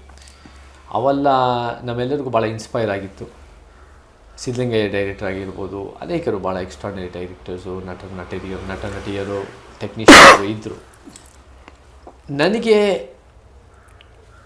ಇವಾಗ ನೋಡಬೇಕು ಅಂದರೆ the audience of Karnataka is very forward thinking. Okay. The Karnataka audience is very forward thinking, is ready for very open good content. ಆದರೆ ಕನ್ನಡ ಚಿತ್ರರಂಗದಲ್ಲಿ ಅದು ಒಂದು ವ್ಯಾಪಾರದ ರಂಗ ಆಗಿರೋದ್ರಿಂದ, because it's a business, the producers and the heroes R often very conservative ದುಡ್ಡಿನ ವಿಚಾರದಲ್ಲಿ, content ವಿಚಾರದಲ್ಲಿ. ಅಂದರೆ ಅವರಿಗೆ ಹೆಂಗೆ ಸೇಫ್ ಆಗ್ಬೋದು ಅಂತ ಒಂದು ಲೆಕ್ಕಾಚಾರದ ಒಂದು ರೀತಿ ಪ್ರಯತ್ನಗಳಿರುತ್ತೆ. ನಿರ್ದೇಶಕರು ಎಷ್ಟೇ ಮುಂದಾಲೋಚನೆ ಇದ್ದರೂ ಕೂಡ they are force to play within this smaller ಚೌಕಟ್ಟು of the producers and the star. So ಹಾಗಿದ್ದಾಗ ನಮಗೆ ಉತ್ತಮ ಕಾಂಟೆಂಟ್ ಬರೋ ಸಾಧ್ಯತೆಗಳನ್ನು, ಒಂದು ರೀತಿ ಆಡಿಯನ್ಸಿಗೆ ರೀಚ್ ಆಗೋ ಸಾಧ್ಯತೆಗಳು, ಆಡಿಯನ್ಸ್ ಸ್ಯಾಟಿಸ್ಫ್ಯಾಕ್ಷನ್ ಬರೋದು, ನಂಬರ್ ಆಫ್ ಫಿಲ್ಮ್ಸು ಕಡಿಮೆ ಇದೆ ಅಂತ ನನಗೆ ಅನ್ನಿಸ್ತಾ ಇದೆ. ಆ ಸಕ್ಸಸ್ ಆಫ್ ಅ ಸಿನಿಮಾ ರಂಗ ಸಮರ್ಥಮ್ಮ ಅಂದರೆ ಅದು ಎಷ್ಟು ಒಂದು 300 crore ಸಿನಿಮಾ ಮಾಡುತ್ತೋ 500 crore ಸಿನಿಮಾ ಮಾಡುತ್ತೋ ಅಲ್ಲ. The success of a cinema ರಂಗ ಅಂದಾಗ ದ ಸಕ್ಸಸ್ ಪರ್ಸೆಂಟೇಜ್ ಹೈ ಇರಬೇಕು. ಸಕ್ಸಸ್ ಪರ್ಸೆಂಟೇಜ್ ಹೈ ಅಂದರೆ ಏನು? The number of cinemas that recover the money has to be a good number. ನಮಗಿವಾಗ ಕನ್ನಡ ಚಿತ್ರರಂಗದಲ್ಲಿ ಎಷ್ಟಿದೆ ಅಂದರೆ 2024 ನೋಡಿದ್ರೆ 227 ಸಿನಿಮಾಗಳು ರಿಲೀಸ್ ಆಯಿತು. ಹಿಟ್ ಆಗಿದ್ದು ಲೆಕ್ಕಾಚಾರ ಬಂದಿದ್ದು, ಹಿಟ್ ಲೆಕ್ಕ ಬಂದಿರೋದೇ 8 ಸಿನಿಮಾ. ಸೊ 8 ಸಿನಿಮಾ 227 ಅಂದರೆ ಅದು 3% 3.5%. ಅದಕ್ಕಿಂತ ಮುಂಚೆ 2023 2.5%. This is two low, very low. ಯಾವುದೇ ಬಿಸ್ನೆಸ್ ಮಾಡಿದ್ರೂ ಕೂಡ, ನೀವು ಹೋಟೆಲ್ ಬಿಸ್ನೆಸ್ ಮಾಡ್ತಿರೋ, ನೀವು ಯಾವುದೋ ಒಂದು ಸಣ್ಣ ಅಂಗಡಿ ಶುರು ಮಾಡ್ತೀರೋ, ಏನೋ ಒಂದು ಮಾಡಿದಾಗ the percentage is not 2.5-3%. It's definitely a little more. ಅದು ಸ್ವಲ್ಪ ಚೆನ್ನಾಗಿ ಮಾಡಿದ್ರೆ you might have a decent percentage. But 2.5-3.5% is way too low. ಒಂದು ಕನ್ನಡ ಚಿತ್ರರಂಗಕ್ಕೆ ಅದನ್ನು number of cinemas that succeed ನಾವು ಇನ್ಕ್ರೀಸ್ ಮಾಡಬೇಕು ಅಂದರೆ we have to work some self introspection ಮಾಡಬೇಕು, ಸಮ್ ಗುಡ್ ಕಾಂಟೆಂಟ್ ತರಬೇಕು, ಒಂದು ಸ್ವಲ್ಪ ಒಳ್ಳೆ ಪಬ್ಲಿಸಿಟಿ ರೀತಿಯಲ್ಲಿ ಮಾಡಬೇಕು, ಕಾಸ್ಟ್ ಕಂಟೈನ್ ಮಾಡಬೇಕು. ಆ್ಯಂಡ್ ಆಲ್ ದೀಸ್ ಥಿಂಗ್ಸ್ ಎಲ್ಲ ಬರುತ್ತೆ. ನಮಗೆ ಕನ್ನಡ ಚಿತ್ರರಂಗದ ಬೆಳೆಸಬೇಕು ಅಂದರೆ ಬರೀ ಚಿತ್ರರಂಗದ ಒಳಗಡೆಯಿಂದ ಬೆಳೆಸೋದಷ್ಟೇ ಅಲ್ಲ, ಹೊರಗಡೆಯಿಂದ ಒಳ್ಳೆ ಮೂಮೆಂಟ್ಸ್ ಬಂದು, ಹೊರಗಡೆಯಿಂದ ಒಳ್ಳೆ ಒಂದು ರೀತಿ ಜಾಗೃತಿ ಮೂಡಿ, ನಿಮ್ಮಂಥ ಯುವಕರು, ಭಾಳ ಪ್ರತಿಭಾವಂತರ ಯುವಕರು ಅಲ್ಲಿ ಚಿತ್ರರಂಗಕ್ಕೆ ಹೋಗಿ as a writers, as makers, as talented performers ಎಲ್ಲ ರೀತಿ ಇನ್ವಾಲ್ವ್ ಆದರೆ then we can also boost the industry. So the industry doesn't have to be just from within, it can be from ಔಟ್ಸೈಡಿಂದನೂ ಬಂದು ಅದಕ್ಕೆ ಇನ್ಫ್ಲೂಯೆನ್ಸ್ ಮಾಡ್ಬೋದು. See you look at Tamil ಸಿನಿಮಾಗಳು, they are making, there's a very strong content oriented and ಅದರಲ್ಲೂ ಕೂಡ commercial, ಅದರಲ್ಲೂ ಕೂಡ ಭಾಳ ಇಂಟೆನ್ಸು ಸಕ್ಸಸ್ ಸಿಗ್ತಾ ಇದೆ. ಇವನ್ ರೀಸೆಂಟಾಗಿ ಬೈಸನ್ ಸಿನಿಮಾ ನೋಡಿದೆ, ಅದರಲ್ಲಿ ಕಬಡ್ಡಿ ಬಗ್ಗೆ ಆಗಿರ್ಬೋದು, ಒಂದು ಬೇರೆ ಬೇರೆ ಸಟನ್ ಕ್ಯಾಸ್ಟ್ ಇಶ್ಯೂಸ್ ಬಗ್ಗೆ ಆಗಿರ್ಬೋದು, ಬೇರೆ ಬೇರೆ ಇಶ್ಯೂಸ್ ಎಲ್ಲ ಅದನ್ನು ಅಡ್ರೆಸ್ ಮಾಡುತ್ತೆ. And it's also a commercial successful cinema. ನಮ್ಮದು ಕೂಡ ಕನ್ನಡ ಚಿತ್ರರಂಗದಲ್ಲಿ ಆ ಥರ ಒಂದು ದೊಡ್ಡ ಮಟ್ಟದ ಕರ್ನಾಟಕದಲ್ಲಿ ಪೊಲಿಟಿಕಲ್ ಮೂಮೆಂಟ್ಸ್ ಆಗಿ ಕನ್ನಡ ಚಿತ್ರರಂಗದ ಮೇಲೆ ಇನ್ಫ್ಲುಯೆನ್ಸ್ ಆಗಿ ಅಂಥ ಒಳ್ಳೆ ಸಬ್ಜೆಕ್ಟ್ಸು, ಒಳ್ಳೆ ಕಂಟೆಂಟ್ ಡ್ರಿವನ್ ಮೂವೀಸ್ ಬಂದು ಕಮರ್ಷಿಯಲಿ ಸಕ್ಸಸ್ ಆದರೆ it's good for society, it's good for the film industry, it's good for the producer. ಯಾಕಂದರೆ ಮೇನ್ ಏನು ಗೊತ್ತಾ ಸಮರ್ಥಮ್ಮ, ನಮಗೆ ಒಂದು ಸಿನಿಮಾ ಸಕ್ಸಸ್ ಆಗಬೇಕು ಅಂದರೆ ಎಷ್ಟು ಅವಾರ್ಡ್ ಬರುತ್ತೋ ಅಥವಾ ಎಷ್ಟು ಮೀಡಿಯಾ ಅದ್ರ ಬಗ್ಗೆ ಮಾತಾಡುತ್ತೋ ಅಲ್ಲ. ಸಿನಿಮಾ ಸಕ್ಸಸ್ ಆಗಬೇಕು ಅಂದರೆ ಪ್ರೊಡ್ಯೂಸರ್ ಹ್ಯಾಸ್ ಟು ಮೇಕ್. ಪ್ರೊಡ್ಯೂಸರ್ಗೆ ಹಾಕಿದ ದುಡ್ಡು ಬಂದು ಎಲ್ಲ ಒಂದು ಎಕನಾಮಿಕ್ ರೀತಿಯಲ್ಲಿ ಗೆದ್ದಾಗ ಎಲ್ಲರೂ ಗೆದ್ದಂಗೆ, ಬಿಕಾಸ್ ಇಟ್ಸ್ ಅ ಬಿಸ್ನೆಸ್. ಆ ಪ್ರೊಡ್ಯೂಸರ್ ಒಂದು ಗೆದ್ದು ಅದ್ರ ಜೊತೆ ಒಳ್ಳೆ ಕಂಟೆಂಟ್ ತಂದರೆ ಪ್ಯಾಕೇಜಿಂಗ್ನಲ್ಲಿ ಸೊಸೈಟಿ ವಿನ್ಸ್. ಸೊ ಆ ರೀತಿ ನಾವು ಪ್ಲ್ಯಾನ್ ಮಾಡಬೇಕು, ಆ ರೀತಿ. ಸೊ ಐ ಫೀಲ್ ಸ್ವಲ್ಪ ನಮಗೆ ಸ್ವಲ್ಪ ಇಂಟ್ರಸ್ಪೆಕ್ಷನ್ ಕನ್ನಡ ಚಿತ್ರರಂಗದಲ್ಲಿ ಬಂದರೆ, and lot of talented women and men have to enter the film industry, young blood, young energy ಅದು ಕೂಡ ಕೊಟ್ಟು. ಆ್ಯಂಡ್ ಈ ಸ್ವಲ್ಪ ಹಳಬರು ಸ್ವಲ್ಪ ಬೇರೆಯವ್ರು ಚಾನ್ಸ್ ಕೊಡಬೇಕು. ಈ ಹಳಬರೆಲ್ಲ ಅಲ್ಲೇ ಕೂತ್ಬಿಟ್ಟು ಅಲ್ಲೇ ಒಂಥರ ಇದು ಒಂಥರ ಚೋಕ್ ಆಗಿಬಿಟ್ಟಿದೆ. So we must give some new life, ಹೊಸ ಒಂದು ಹೊಸ ಆಮ್ಲಜನಕ ಕೊಡಲೇಬೇಕು. ಸರ್, ಒಳ್ಳೆ information sir. Do you feel ಇವಾಗ ನಮ್ಮ ಕನ್ನಡ ಫಿಲ್ಮ್ ಇಂಡಸ್ಟ್ರಿಯಲ್ಲಿ ಕಾಂತಾರ ಮೂವಿ ನೋಡಿದರೆ ಫಸ್ಟ್ ಹಾಂ, ಕಾಂತಾರ ಮೂವಿ ಲೈಕ್ ನಮ್ಗೇನು ಜಾಸ್ತಿ ಬಜೆಟ್ ಬೇಕಾ ಸರ್ ಒಂದು ಮೂವಿ ಮಾಡ್ಬೇಕಂದ್ರೆ? If you have a good content, ಇವಾಗ ಕಾಂತಾರ ಮೂವಿ ನೋಡಿದರೆ ಅದು it has very good content. ಫಸ್ಟಲ್ಲಿ ಅಷ್ಟು ಬಜೆಟ್ ಇಲ್ಲ, ಸೆಕೆಂಡಲ್ಲಿ ಇದೆ, ಬಟ್ ಇದರಲ್ಲಿ ಕಡಿಮೆ ಬಜೆಟಲ್ಲಿ they have made very good movie. ಸಮರ್ಥಮ್ಮ, ಎವ್ರಿಥಿಂಗ್ ಈಸ್ ರಿಲೇಟಿವ್. ಸರ್ ಫಸ್ಟಲ್ಲೂ ಬಜೆಟ್ ಇತ್ತು, ಓಕೆ, ಬಟ್ ಸೆಕೆಂಡಷ್ಟು ಬಜೆಟ್ ಇಲ್ಲ. ಇಲ್ಲ. So it's a relative comparison. ನಿಮಗೆ ಎಷ್ಟು ಬೇಕು ಅನ್ನೋದಕ್ಕಿಂತ ನೀವು ಎಷ್ಟು ಕಂಟೈನ್ ಮಾಡ್ಬೋದು, ನಂಬರ್ ಆಫ್ ಡೇಸನ್ನು ಕಡಿಮೆ ಮಾಡಿ ಕ್ವಾಲಿಟಿ ಔಟ್ಪುಟ್ ಕೊಡ್ಬೋದು ಅನ್ನೋರು ಯೋಚನೆ ಮಾಡೋದು. ನಂಬರ್ ಆಫ್ ಡೇಸ್ ಏನಾಗುತ್ತೆ ಸಿನಿಮಾದಲ್ಲಿ ಅಂದರೆ ನಿಮಗೆ ದಿನಗಳ ಶೂಟಿಂಗ್ ದಿನ ಲೆಕ್ಕ. ಒಂದು ದಿನಕ್ಕೆ ಎಲ್ಲ ರೀತಿ ಪೇಮೆಂಟ್ಸು, ಅದಕ್ಕೆ ಕ್ಯಾಮ್ರಾ ಬಾಡಿಗೆ, ಎಲ್ಲ ರೀತಿ ಪಾಠ ಎಲ್ಲ ಎಷ್ಟಾಗತ್ತೆ ಅನ್ನೋದು, ಅದನ್ನು ನೀವು ನಂಬರ್ ಆಫ್ ಡೇಸನ್ನು ಲಿಮಿಟ್ ಮಾಡಿ, but at the same time quality ಮತ್ತು ಇದನ್ನು ಲಿಮಿಟ್ ಮಾಡ್ದಂಗೆ ನೀವು ಒಳ್ಳೆ ಸಿನಿಮಾ ಕೊಟ್ಟರೆ the chances of recovering money, ಸಮರ್ಥಮ್ಮ, is higher if you put in less money ಅಲ್ವಾ? ನೀವು ಕಾಂತಾರ ಅನ್ನೋದು ಒಂದು ಸಕ್ಸಸ್, ಭಾಳ ದೊಡ್ಡ ಸಕ್ಸಸ್ ಆಗಿದೆ, and we are all proud of the success, ಸಂತೋಷ. ಬಟ್ ಅಂಥ ಒಂದು ಸಿನಿಮಾ ಮಾಡೋದು, ಅದು 1-2 ಸಿನಿಮಾ ಮಾಡಿ ಗೆಲ್ಲೋದಕ್ಕಿಂತ how many newcomer cinemas are making waves, how many newcomer directors, film makers, ಮತ್ತು ಹೊಸಬ್ರು ಲೀಡ್ ಪ್ರೋಟ್ಯಾಗನಿಸ್ಟ್ ಮೇಲ್ ಆ್ಯಂಡ್ ಫೀಮೇಲ್ಗೆ ಎಷ್ಟು ಪ್ರೋತ್ಸಾಹ ಸಿಗ್ತಾ ಇದೆ. ಅದರ ಮೇಲೆ ನಿಂತಿರೋದಂದರೆ ಎಷ್ಟು ಮಟ್ಟಿಗೆ ನಮ್ಮ ಜನರಿಗೆ ಹೊಸಬ್ರ ಮೇಲೆ ಕಾನ್ಫಿಡೆನ್ಸ್ ಇದೆ. We have to truly, number of cinemas 227, ನಾನು ಬರ್ತಾಯಿದ್ದ ಮುಂಚೆ ಅಷ್ಟೊಂದು ಸಿನಿಮಾಗಳು ರಿಲೀಸ್ ಆಗ್ತಿಲ್ಲ ನಾನು ಕಂಪೇರ್ ಮಾಡಿದಾಗ. 155 ಹೆಚ್ಚೆಚ್ಚು, ಇವಾಗ 220, 230, 250 ಜಾಸ್ತಿ ರಿಲೀಸ್ ಆಗ್ತಾಯಿದೆ. ಬಟ್ ಜಾಸ್ತಿ ರಿಲೀಸ್ ಆದಷ್ಟು ಸಿನಿಮಾ ಬೆಳೆಯುತ್ತೆ ಅಂತ ಅಲ್ಲ, ಜಾಸ್ತಿ ಗುಡ್ ಕಾಂಟೆಂಟು ಆ್ಯಂಡ್ ಸಕ್ಸಸ್ ಆಗುತ್ತೆ. ಸೊ ನಿಮಗೆ ಫಾರ್ ಎಕ್ಸಾಂಪಲ್ ಎಲ್ಲ ಸಿನಿಮಾನು ನೀವು ಒಂದು ಮನೇಲೇ ಶೂಟಿಂಗ್ ಮಾಡ್ತೀರ, ಒಂದು ಎಕ್ಸ್ಟ್ರಾರ್ಡಿನರಿ ಕಂಟೆಂಟ್ ಇಟ್ಕೊಂಡು, ಒಂದು ಗ್ರಿಪ್ಪಿಂಗ್ ಇಟ್ಕೊಂಡು ಒಂದು ಮನೇಲೇ ಶೂಟ್ ಮಾಡ್ತೀರ, ನಿಮ್ಗೆ ಜಾಸ್ತಿ ಖರ್ಚು ಆಗಲ್ಲ. ಅದೇ ನೀವು ಎಲ್ಲೋ ಒಂದು ಕಡೆ ಭಾಳ ದೊಡ್ಡ ಕ್ಯಾನ್ವಸ್ನಲ್ಲಿ ಇಂಟರ್ನ್ಯಾಷನಲ್ ಲೆವೆಲ್ ಸಿನಿಮಾ ಮಾಡಿ, ಅದು ಎಲ್ಲ ಕಡೆ ದೇಶ ವಿದೇಶಗಳಲ್ಲಿ ತಿರುಗಾಡಿಕೊಂಡು ಅದ್ರಲ್ಲಿ ಏನೂ ವಿಚಾರ ಇಲ್ಲದೆ ಇದ್ರೂ ಜನ ಬಂದು ನೋಡೋಣ, it will be a waste. So you want to build a cinema on the script, good writing, everything is built on good writing. ನಿಮ್ಮ ಬರವಣಿಗೆ ಚೆನ್ನಾಗಿದ್ದಾಗ, ಕತೆ, ಚಿತ್ರಕಥೆ, ಸಂಭಾಷಣೆ ಈ ರೀತಿ ಚೆನ್ನಾಗಿದ್ದಾಗ ಅದರ ಮೇಲೆ ನಾವು ಕಟ್ತಾ ಬರ್ಬೋದು. We want to contain the cost, recover more money, ಆವಾಗ ಎಲ್ಲರಿಗೂ ಪ್ಲಸ್ ಆಗುತ್ತೆ. Nice sir. Sir 2017 FIRE film industry for rights and equality, so ಅದೊಂದು ಆಂದೋಲನ ನೀವು ತೊಗೊಂಬಂದ್ರಿ. ಹಾಂ. So what is the aim behind that? Fire ಅಂತ ಒಂದು ಸಂಸ್ಥೆ ನಾವು ಸಿನಿಮಾ ರಂಗದಲ್ಲಿ 2017 ಕಟ್ಟಿದ್ವಿ.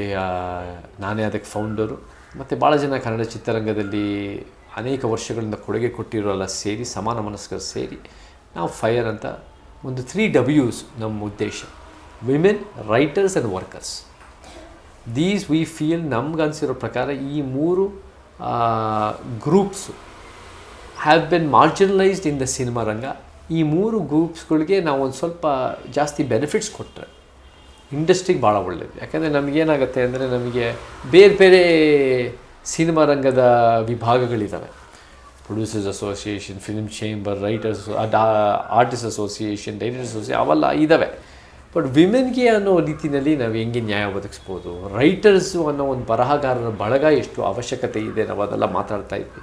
ಕಾರ್ಮಿಕರಿಗೂ ಕೂಡ ನಾವು ಕೋವಿಡ್ನಲ್ಲಿ ಈ ಥರದ್ದೆಲ್ಲ ಎಷ್ಟು ಕಷ್ಟ ಆಗಿದೆ, ಮತ್ತು ಓವರಾಲ್ ಅವ್ರ ದಿನನಿತ್ಯ ಬದುಕಿನಲ್ಲಿ ಎಷ್ಟು ಕಷ್ಟ ಆಗುತ್ತೆ. ಸೊ ಈ ರೀತಿಯಲ್ಲಿ how do you focus on 3 Ws ಅನ್ನೋ ನಮ್ಮ ಉದ್ದೇಶ.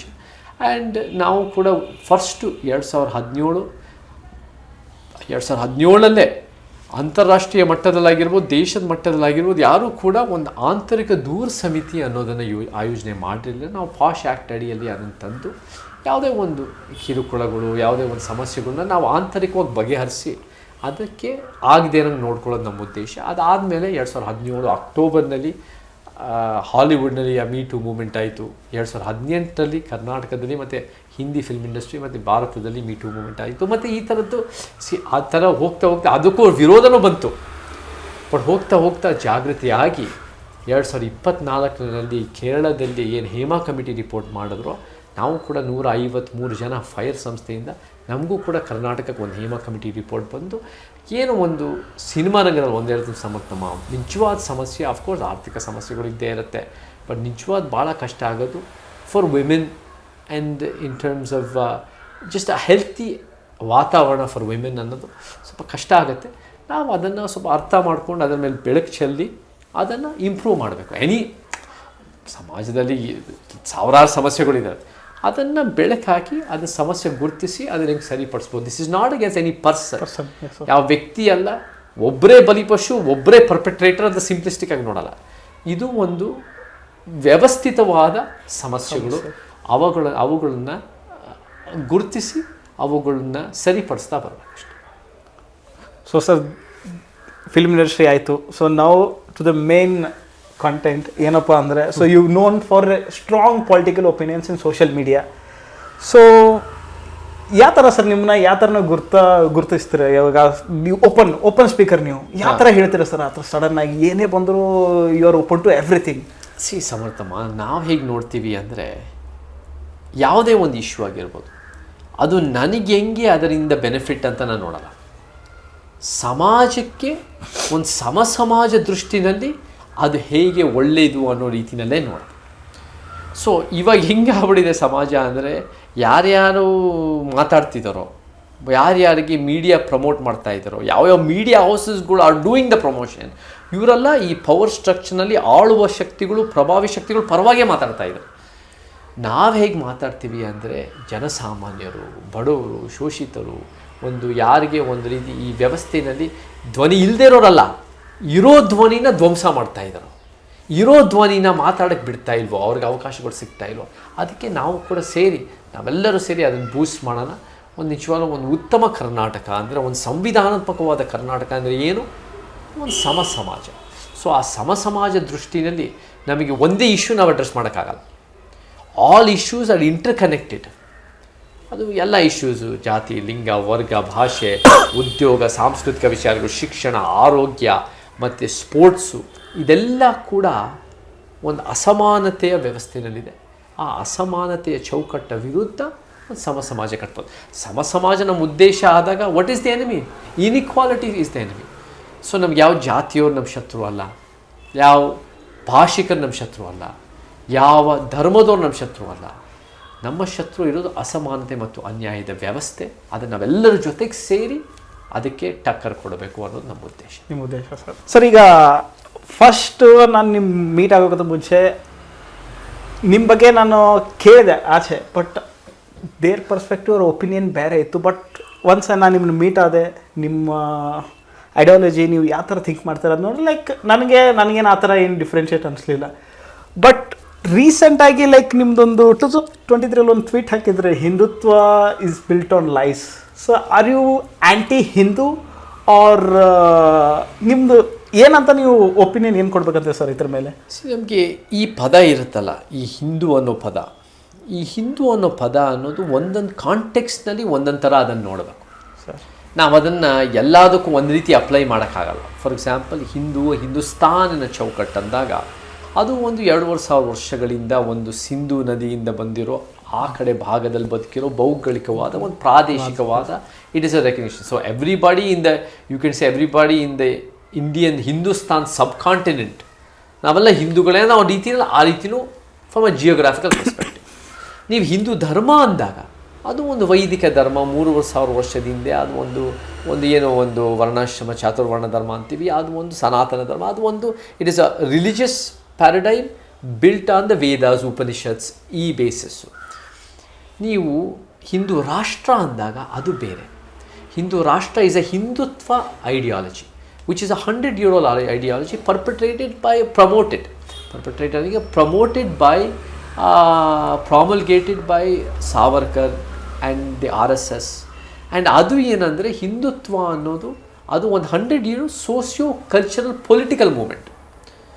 ಸೊ ಆ ಹಿಂದುತ್ವದ ಪರಿಕಲ್ಪನೆ ಹಿಂದೂ ರಾಷ್ಟ್ರ. ಈ ಹಿಂದೂ ರಾಷ್ಟ್ರ ಅನ್ನೋದು ಏನಂದರೆ, ಈ ಒಂದು ಮುಸಲ್ಮಾನರು ಮತ್ತು ಕ್ರೈಸ್ತರನ್ನ ಇತರರು ಅಂತ ಬಿಂಬಿಸಿ ಬೇರೆ ಎಲ್ಲರೂ ನಾವು ಒಗ್ಗಟ್ಟಾಗಬೇಕು, ಹಿಂದೂ ನಾವೆಲ್ಲರೂ ಒಂದು ಅನ್ನೋ ಪರಿಕಲ್ಪನೆ. ಸೊ ಅದರಲ್ಲಿ ಆ ಒಂದು ideology we look at as right wing ideology. ಆ ರೈಟ್ ವಿಂಗ್ ಐಡಿಯಾಲಜಿ ಅಂದಾಗ ನಮಗೆ ಎಲ್ಲ ಸಿಸ್ಟಮೇ ನಮಗೆ ಶತ್ರು ಅಂತ ನಾನು ಹೇಳಿದ್ದೀನಿ. ಇಡೀ ಸಿಸ್ಟಮ್ ಆಫ್ ಇನ್ಇಕ್ವಾಲಿಟಿ, ಇದು ಒಂದು ಅಸಮಾನತೆ ಅನ್ನೋದು ಕೂಡ ಇದನ್ನು ಹೇಳುತ್ತೆ. ಯಾಕಂದರೆ ಮುಸಲ್ಮಾನರು ಕ್ರೈಸ್ತರನ್ನು ಹೊರಗಿಟ್ಟು ಅದರಲ್ಲಿ ಒಂದು ಸಮಾಜದ ಪರಿಕಲ್ಪನೆ ಇಲ್ಲದೆ ಇರೋದರಿಂದ ನಾವು ಕೂಡ ಅದನ್ನು ಸೈದ್ಧಾಂತಿಕವಾಗಿ ಪ್ರಶ್ನೆ ಮಾಡ್ತೀವಿ. ಅವರು ನೋಡೋ ದೃಷ್ಟಿಕೋನ ಬೇರೆ, ನಾವು ನೋಡೋ ದೃಷ್ಟಿಕೋನ ಬೇರೆ. ಹಾಗಿದ್ದಾಗ ಅವ್ರು ಹೇಳಿದ್ದೆಲ್ಲ ತಪ್ಪಾಗಲ್ಲ. ನನ್ನ ಇಶ್ಯೂ ಅವರು ಕೂಡ ಸಮಾನತೆಗೋಸ್ಕರ ಯಾವುದಾದ್ರು ಒಂದು ಇಶ್ಯೂ, ಯಾವುದೇ ದೃಷ್ಟಿಕೋನ ನೋಡಿದ್ರು ನಮಗೆ ಅಗ್ರಿಮೆಂಟ್ ಇದ್ದಾಗ ವಿ ಆಲ್ಸೋ ಅವ್ರ ಜೊತೆ ಇಶ್ಯೂ ಮೇಲೆ ನಿಂತ್ಕೊಳ್ತೀವಿ. ಫಾರ್ ಎಕ್ಸಾಂಪಲ್ ವಫ್ ತಿದ್ದುಪಡಿ ಅಂದಾಗ ಅದು ಕೂಡ ನನ್ನ ಪ್ರಕಾರ it was good for democracy and also good for the Muslim community ಅನ್ನೋದು ನನ್ನ ವಾದ ಇತ್ತು. ಅದು ವಾದ ಇವತ್ತಿಗೂ ಇದೆ. ಸೊ ಅದು ಕೂಡ ನಾನು ಅವ್ರ ಜೊತೆ ಸಹಮತ ಇತ್ತು. Also when they were being forced to being banned in public places ಅನ್ನೋ ಪ್ರಯತ್ನ ಪಟ್ಟಾಗ RSS ನಾನು RSSನ ಸೈದ್ಧಾಂತಿಕ ಪ್ರಶ್ನೆ ಮಾಡ್ತೀನಿ, ಒಪ್ಪಲ್ಲ. ಬಟ್ ಅವ್ರನ್ನ ಯಾವುದೇ ಕಾರಣಕ್ಕೂ ಸಾರ್ವಜನಿಕ ಸ್ಥಳದಲ್ಲಿ ಟಾರ್ಗೆಟ್ ಮಾಡಿ ಬ್ಯಾನ್ ಮಾಡೋದನ್ನು ನಾನು ಒಪ್ಪಲ್ಲ. Because that is against freedom of expression and article 19 ಅನ್ನೋ ರೀತಿಯಲ್ಲಿ ನಾನು ಫೈಟ್ ಮಾಡ್ತೀನಿ. So we must uphold democracy. And democracy ಅಂದಾಗೆ ಸಮರ್ಥ ಗೆಳೆಯ, ಇಟ್ ಈಸ್ ಒಂಥರ ಸೈದ್ಧಾಂತಿಕ ಚರ್ಚೆ ಅನ್ನೋದೇ ಭಾಳ ಮುಖ್ಯ ಆಗುತ್ತೆ. ಸೊ ನೀವು Hindutva is built on lies ಅಂದಾಗ ನಾನು ಒಂದು ಪಾಯಿಂಟು ಸಾವರ್ಕರ್ದು ಒಂದು ಪಾಯಿಂಟ್ ಹೇಳಿ, ಮತ್ತು ಒಂದು ಊರಿಗೌಡ ನಂಜೇಗೌಡ ಅನ್ನೋ ಒಂದು ವಿಚಾರ ಎತ್ತಿ, ಊರಿಗೌಡ ನಂಜೇಗೌಡ ವಿಚಾರದಲ್ಲೂ ಕೂಡ ಇಟ್ ವಾಸ್ ಅದನ್ನು ಕೂಡ ಸ್ವಲ್ಪ ಮೀಡಿಯಾದಲ್ಲೂ ಇವತ್ತು ನೋಡ್ತಾ ಇದ್ದೆ. ಅದು ಹೇಗೆ ಒಂದು ಇತಿಹಾಸನೇ ಅದನ್ನು ಒಂದು ರೀತಿ ತಿರುಚಿ ಒಂದು ಮಿತ್ಸ್ ಅನ್ನೋದು ಕಟ್ಟಿ ಟಿಪ್ಪು ಸುಲ್ತಾನನ ಈ ಕೆಲವು ಊರಿಗೌಡ ನಂಜೇಗೌಡ ಅಂತ ಕೆಲವು ಒಕ್ಕಲಿಗ ಸೈನಿಕರು ಬಂದು ಸಾಯಿಸಿದ್ದಾರೆ ಅಂತ ಇತಿಹಾಸನ ತಿರುಚ್ತಾರೆ. ಸೊ ಅದೇ ಕೂಡ ಆವಾಗ ಭಾಳ ಚರ್ಚೆ ಆಗ್ತಾಯಿತ್ತು. ಅದು ಕೂಡ ನಾನು ಅದು ನಿಜ ಅಲ್ಲ ಅಂತಲೂ ಹೇಳಿದೆ. ಆ ಕಾರಣಕ್ಕೆ ನನಗೆ ಮತ್ತೆ ಆ ಒಂದು ಟ್ವೀಟಿಂದ ಜೈಲಿಗೆ ಹಾಕಿದ್ರು 3 ದಿನ. ಬಟ್ ಇಟ್ಸ್ ಓಕೆ, ಅದು ಒಂದು ರೀತಿ ನಮಗೆ ಚರ್ಚೆ ಆಯಿತು. ಆ್ಯಂಡ್ ನಾನು ಕೂಡ of course V are not against one ideology, ಯಾವುದೇ ಒಂದು ರೀತಿ ಐಡಿಯಾಲಜಿ, BJP ಹಿಂದುತ್ವ, RSSನ ಬಲಪಂಥಿಯಾಗಿರ್ಬೋದು, ಕಾಂಗ್ರೆಸ್ಸಿನ ಮನುವಾದ, JDSನ ಮನುವಾದ ಯಥಾಸ್ಥಿತಿ ಸೆಂಟರ್ ವಿಂಗ್ ಆಗಿರ್ಬೋದು, ಕಮ್ಯುನಿಸ್ಟ್ನ ಲೆಫ್ಟ್ ವಿಂಗ್ ಆಗಿರ್ಬೋದು, ಇದೆಲ್ಲ ನಾವು ಸೈದ್ಧಾಂತಿಕ ಪ್ರಶ್ನೆ ಮಾಡಿ ನಮ್ಮದೇ ಆದ ಒಂದು Ambedkar Periyar constitution truth wing ಅಂತ ನಾವು ಕರಿತೀವಿ, ಅದನ್ನು ನಾವು ಜನರ ಮುಂದೆ ಇಡಬೇಕು. ಸೈದ್ಧಾಂತಿಕ ಸಂಘರ್ಷ ನಡೀತಾ ಇರುತ್ತೆ ಅಷ್ಟೇ. ಸರ್, ಇದೇ ರೀಸನ್ನಿಂದ ನಿಮ್ಮದು ಓವರ್ಸೀಸ್ ಸಿಟಿಸನ್ಸ್ ಆಫ್ ಇಂಡಿಯಾದು ಬ್ಯಾನ್ ಆಯ್ತಾ ಸರ್ ಈ ಟ್ವೀಟಿಂದಾನೆ? ಅದೇನು ನಿಮ್ಮ ಪರ್ಸನಾಲಿಟಿಗೆ ಯಾವ ಥರ ಎಫೆಕ್ಟ್ ಆಯ್ತು? ಬ್ಯಾನ್ ಆಗಲಿಲ್ಲ. ಅದನ್ನು ನನಗೆ 2022ರಲ್ಲಿ ನನಗೆ ಒಂದು ಟ್ವೀಟ್ ಹಾಕಿದ್ದಕ್ಕೆ ಅದನ್ನು ಒಂದು ಜಡ್ಜನ್ನು ಪ್ರಶ್ನೆ ಮಾಡಿದ್ದಕ್ಕೆ 7 ದಿನ ಜೈಲಲ್ಲಿಟ್ಟರು. ಆಮೇಲೆ ಈ ಟ್ವೀಟ್ ಹಾಕಿದ್ದು 2023ರಲ್ಲಿ ನನಗೆ ಮತ್ತೆ 3 ದಿನ ನನಗೆ ಜೈಲಿಗೆ ಹಾಕಿದರು. ಅದಾದಮೇಲೆ ನನ್ನ ದೇಶದಿಂದ ಆಚೆ ಹಾಕೋಕ್ಕೆ ಪ್ರಯತ್ನಪಟ್ಟರು. OCIನ ಒಂದು ರದ್ದು ಮಾಡಿ ನನಗೆ ದೇಶನ ಆಚೆ ಹಾಕೋಕ್ಕೆ ನಾನು ಕೂಡ ಕೋರ್ಟ್ಸಲ್ಲಿ ಫೈಟ್ ಮಾಡಿದೆ. ಕೋರ್ಟ್ಸ್ ಹೇಗೆ ನನಗೆ 2027 ನನಗೆ ಹಿಡಿದ್ರು, ನನಗೆ ಬೇಲ್ ಕೊಟ್ಟರು, 2023ರಲ್ಲಿ ಬೇಲ್ ಕೊಟ್ಟರು. ಈ ಟೈಮ್ ನನಗೆ ಸ್ಟೇ ಕೊಟ್ಟು, ಇಲ್ಲ ಚೇತನನ OCI ರದ್ದು ಮಾಡೋಕ್ಕಾಗಲ್ಲ, ಅವನೇನು ಆ ರೀತಿ ದೇಶದ್ರೋಹಿ ಕೃಷ್ಣ ಮಾಡಿಲ್ಲ. ನಿಜ ಹೇಳಬೇಕಂದ್ರೆ ದೇಶದ ಪರ ನಿಂತಿರೋದೇ ನಮ್ಮ ವಿಚಾರಗಳು, ಸಮಾಜದ ವಿಚಾರಗಳು. ನಾವೇ ನಿಜವಾದ ದೇಶ ಪ್ರೇಮಿಗಳು. ಅದನ್ನು ನಾನು ಹೆಮ್ಮೆಯಿಂದ ಹೇಳ್ತೀನಿ. 2900 ಪಕ್ಷಗಳು ರಿಜಿಸ್ಟರ್ ಆಗಿದೆ ಸಮರ್ಥಮ್ಮ. ಈ 2900 ಪಕ್ಷಗಳಲ್ಲಿ ಯಾರೂ ಕೂಡ ಅವರೆಷ್ಟೇ ಸಂವಿಧಾನ ಜೇಬಿಂದ ತೆಗೆದು ಕೆಂಪು ಪುಸ್ತಕ ಇಟ್ಕೊತೀನಿ, ಸಂವಿಧಾನ ಜಾಥಾ ಮಾಡ್ತೀನಿ ಅಂತ, ಏನೇ ಸಂವಿಧಾನ ಪೀಠಕ್ಕೆ ಕಂಠಪಾಠ ಮಾಡ್ತೀವಿ ಅಂತ ಎಷ್ಟೇ ಹೇಳಿದ್ರು 2900 ಪಕ್ಷಗಳಲ್ಲಿ ಯಾರೂ ಕೂಡ ಸಂವಿಧಾನ ಎತ್ತಿಡಿತಾ ಇಲ್ಲ. ಯಾರಾದರೂ ಸಂವಿಧಾನ ಎತ್ತಿಡಿತಾ ಇದ್ದಾರೆ ಅಂದರೆ ನಮ್ಮಂಥ ಸಮಾನತಾ ಸಮಾಜವಾದಿಗಳು ಮಾತ್ರ ಅಂತ ನಾನು ಹೆಮ್ಮೆಯಿಂದ ಹೇಳೋಕ್ಕೆ ಇಷ್ಟಪಡ್ತೀನಿ. ಸೊ ಆ ರೀತಿ ಕೋರ್ಟ್ಸ್ ಗೇವ್ ಮಿ ಜಸ್ಟಿಸ್. ನಾನು ಇವಾಗಲೇ ಅಪ್ಲಿಕೇಶನ್ ಹಾಕಿದ್ದೀನಿ ಭಾರತದ ಪೌರತ್ವಕ್ಕೆ.